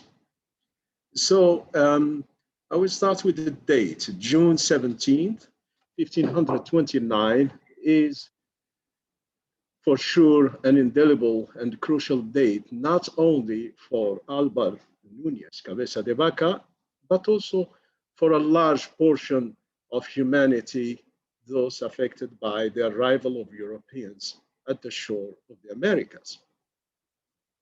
This is the day when this man decided to join the expedition led by Pánfilo de Narváez under direct orders from Charles V, King of Spain. The 600 men, Spaniards, but also mercenaries and adventurers from other parts of Europe, were expected to discover and conquer what is now known as northern Mexico and southern United States, Florida, New Mexico, Arizona, and California. The events surrounding this expedition are described by Álvar Núñez Cabeza de Vaca, a treasurer who became the man in command after the tragic end of his companions.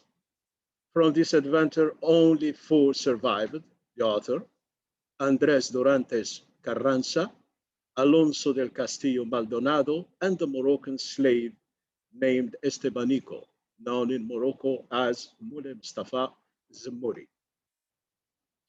Upon his return to Spain, Cabeza de Vaca was summoned by the king to write a relación, which is a travel report that the conquistadors were supposed to complete and present to the royal authority, in which they were supposed to brief him about the mission.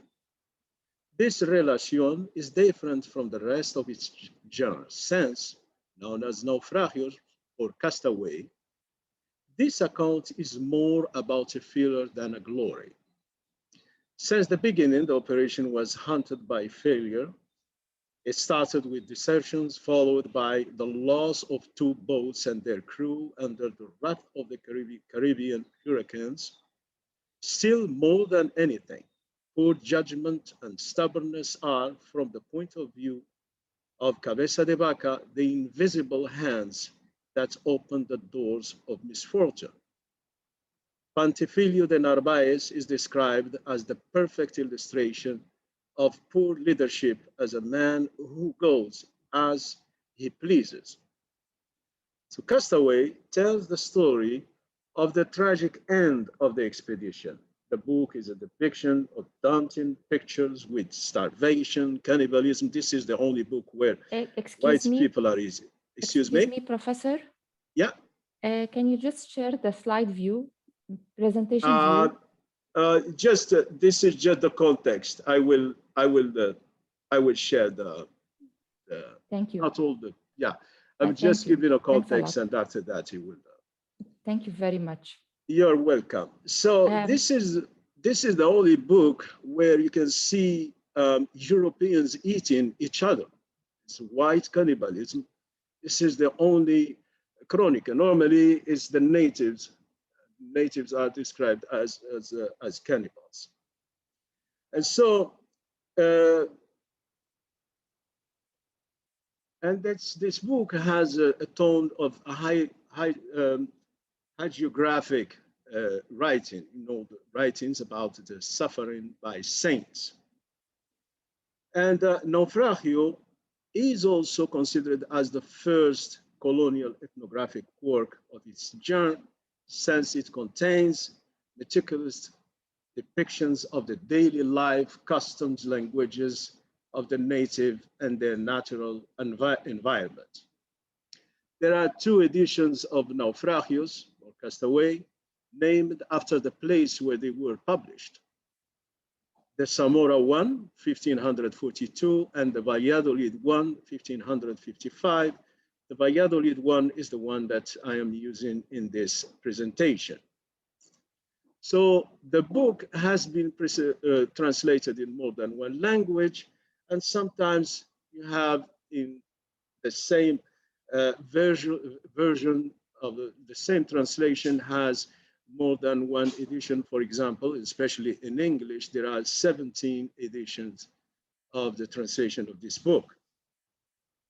In what follows, I will engage with English and French versions of the book while looking for discrepancies between the translation and the original. I am interested in the way a translator is reinventing historical events, and for this purpose, I will demonstrate how what is translated is not only the text itself, but a whole world vision, an ideological stance, a set of beliefs and normative formations that determine the way described reality is shaped throughout the passage from a language to another. In this sense, the text is a pretext rather than an end in itself, a way to reproduce epistemological stances, categories, hierarchies, power relations that go beyond the author's own convictions. My work consists in exploring the way the original text is framed to fit in the new construction of reality, and then I will show how the framing works. The questions raised in this work are inspired by the debate initiated by the School of Decoloniality. Here I give some names: Walter Mignolo, Arturo Escobar, Enrique Dussel, Aníbal Quijano, Nelson Maldonado Torres, Ramon Gosvogel, and others. So in a nutshell, decoloniality believes that colonialism we're not done with colonialism. We're not in a post-colonial era. And colonialism is still reproducing itself on epistemological grounds. In the limits of this paper, the focus is on how the translator is himself perpetuating colonial Eurocentric views to the point that she or he can be more colonialist than a conquistador from the 16th century. From the translation of Naufragios, it is obvious that a critical analysis of a work of translation must take into consideration the context. In other words, one must look at how this document is treated in such a way to fit the ideal reader's expectations according to an unwritten pact, a shared view of history. This view and the signs of contextualization it supposes are embedded in what can be considered as the fringes of the translated document, what Gérard Junet calls para and peritext.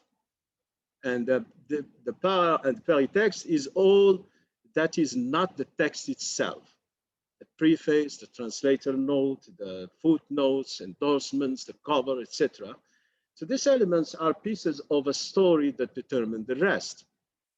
From these elements, we can underline a set of topics that determine the way the act of translation is undertaken. These are pieces of a large body, an invisible frame where the final product is expected to fit. Naufragios is treated as a counter-memory by these translators. Counter-memory of the conquest. The translations included in this work share one point in common: the desire to give a different reading of this historical episode by capitalizing on the figure of Cabeza de Vaca as the apologist of the natives. He is also represented as the perfect illustration of the myth of the white Indian, the one adopting their customs and ways of life, and also the revolutionary doctor centuries before Che Guevara, who comes to the Americas to cure his people from unbeatable diseases and oppose their enslavement by Europeans.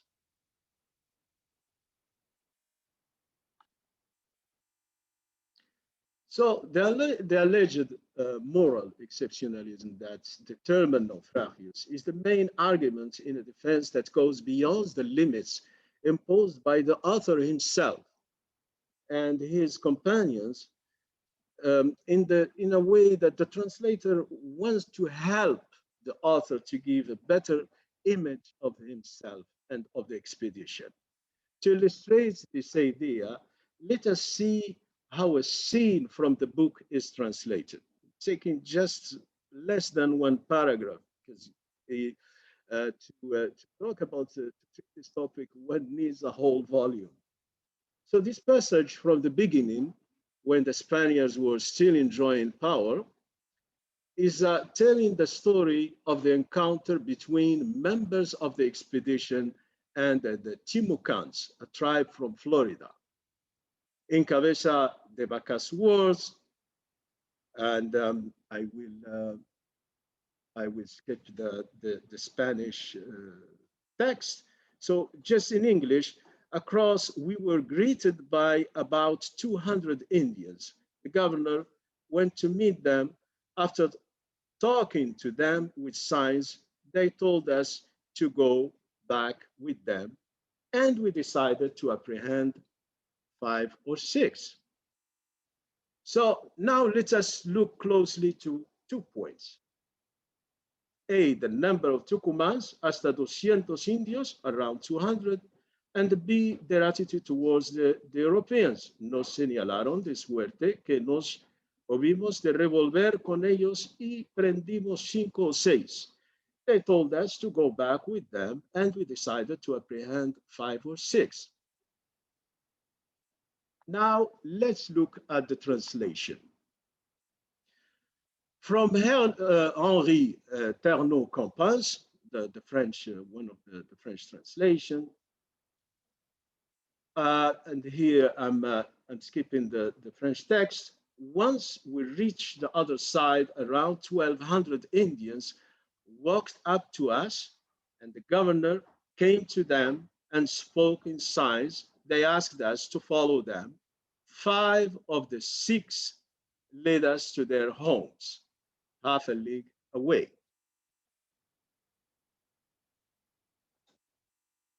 So you can see, instead of 200, Cabeza de Vaca is talking about 200, more or less, according to Cabeza de Vaca. The expedition is facing now around 1,200 of them in a move that shows clearly how Ternaux-Campins wants to exaggerate the danger faced by the foreigners, who, by the same token, are innocent of any wrongdoing.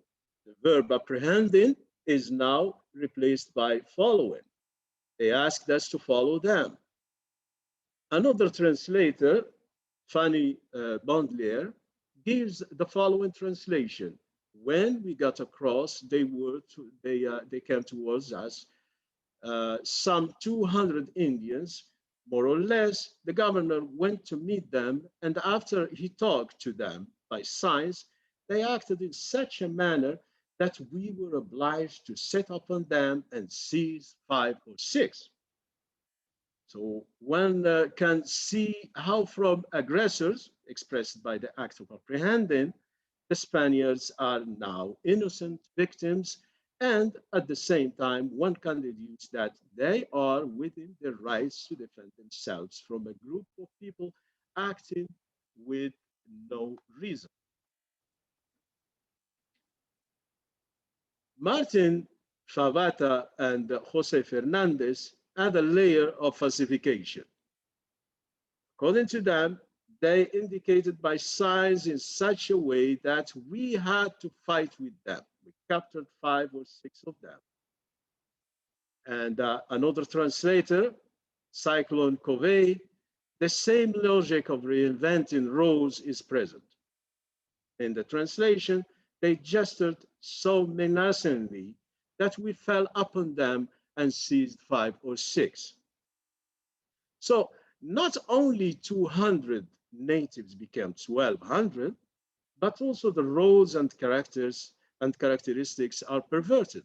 What is, in the proper words of Cabeza de Vaca, an invitation to follow the natives to their homes, which can be interpreted as an act of hospitality, that they had enjoyed almost all of their stay, is now considered as an act of a pure and visceral violence. This detail shows the way a translator can behave like a colonizer in good faith, trying to absolve while tempering. So victimized, Porfirio Narvaez, the head of the expedition, is, history proves, a man known for his crimes.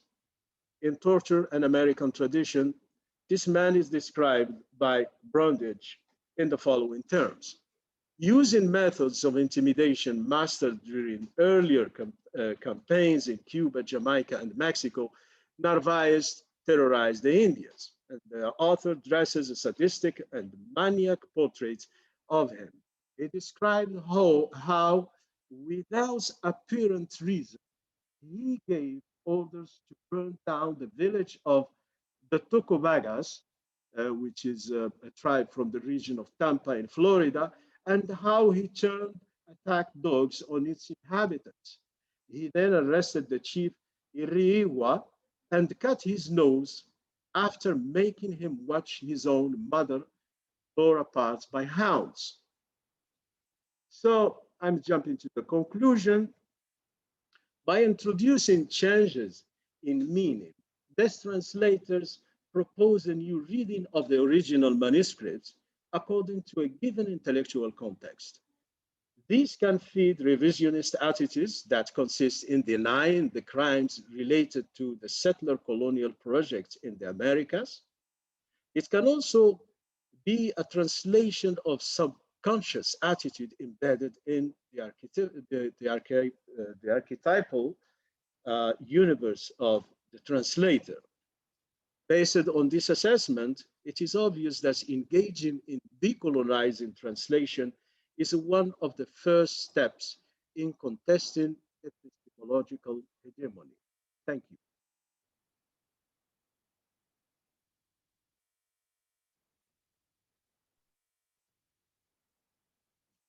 I'm done.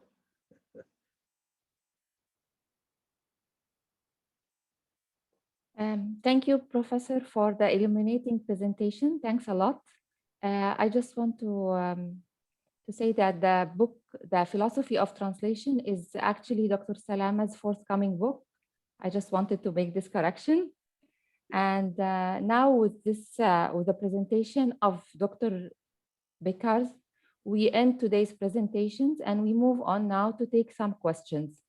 Dear professors, if you would like to answer some of the questions and answers that you have received, please go ahead.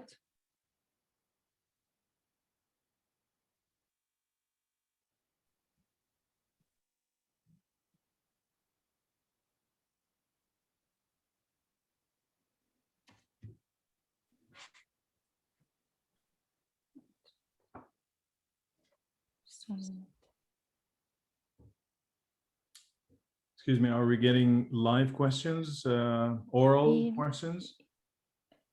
You can access the questions through the Q&A. We have a question for Professor Basalama, but it's not written actually. So we have another question for Professor Bekar. Do you believe that the translator is a traitor? If yes, please give us an example. If no, please justify your argument. Oh, of course. Well, the purpose of the lecture is to show how the meaning is sacrificed. And you know, there's relaciones, these documents, and I'm interested in this literature, not because of cabeza de vaca. No, it's I'm writing something about Estebanico, about Mulay Mustafa al-Zamuri and the construction of the figure of the Muslim slave, and it really is shocking to see translators and colleagues in the 20th century being more vicious than a conquistador who went to the Americas in the 16th century. And changing, you know, the reality of it, what this conquistador is talking about, you know, when when a person is talking about almost 200 natives, and that almost the 200 natives become 1,200, that's the perfect example of the translator as a traitor. Thank you, Professor Bikar. We have another question for Professor Basalama. I don't know if you can see the question. Yeah, I read it. Have you considered the philosophical critique of Western secularism, where secularism is itself based on, is deeply imbued with Christian theology and language? This complicates the dyad between Islamic and secular discourses that you seem to be drawing. Of course, and if you read closely Jürgen Habermas on the question of translation proviso, you will see that he is actually the very foundation of post-metaphysical philosophy. Is at the end of his works, more specifically, starting from the 2000s, he recognizes the religious origin of philosophy and of secularism as well. But the kind of narrow vision that he has is to limit Western secularization's origin or post-metaphysical origin to the Judeo-Christian culture, as it is said usually. And everybody forgets, Habermas included, that you know, the Islamic culture, Islamic civilization was part of the European you know, culture development and the development of the Western civilization, you know, in the early centuries of the second millennia. So yeah, of course, I do recognize this, but if, any type of schematic presentation of this sort is usually very reducing, just like the reduction of any complexity. And presentation in 20 minutes is, of course, a challenge to any type of let's say, you know, sophisticated discourse. So sorry to be very brief and reduce everything to the dyad, as you say. I hope this answers your questions. Thank you, Professor.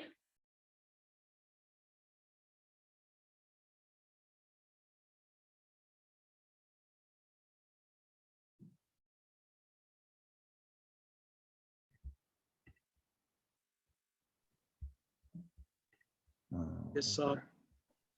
There are more questions, I guess. Yeah. So, if you please, if you'd like okay. to answer one this more is question. to Professor Bosso. Hi. Yes. So I was talking to someone I answered someone about Spanglish, and somebody was asking about the multilingual imaginary. I do think that. Yeah, I wasn't aware of this concept, the multilingual imaginary, but thank you very much for bringing it up.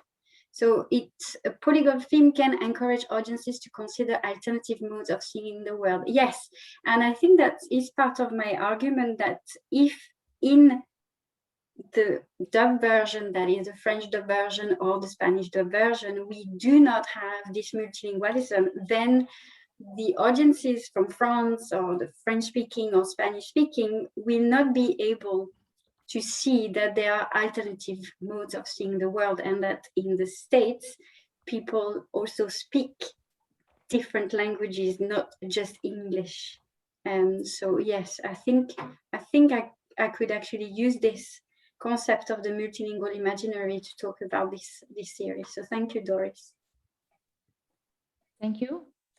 Dear all, now we come to the end of the second session and also to the end of the conference agenda for the first day.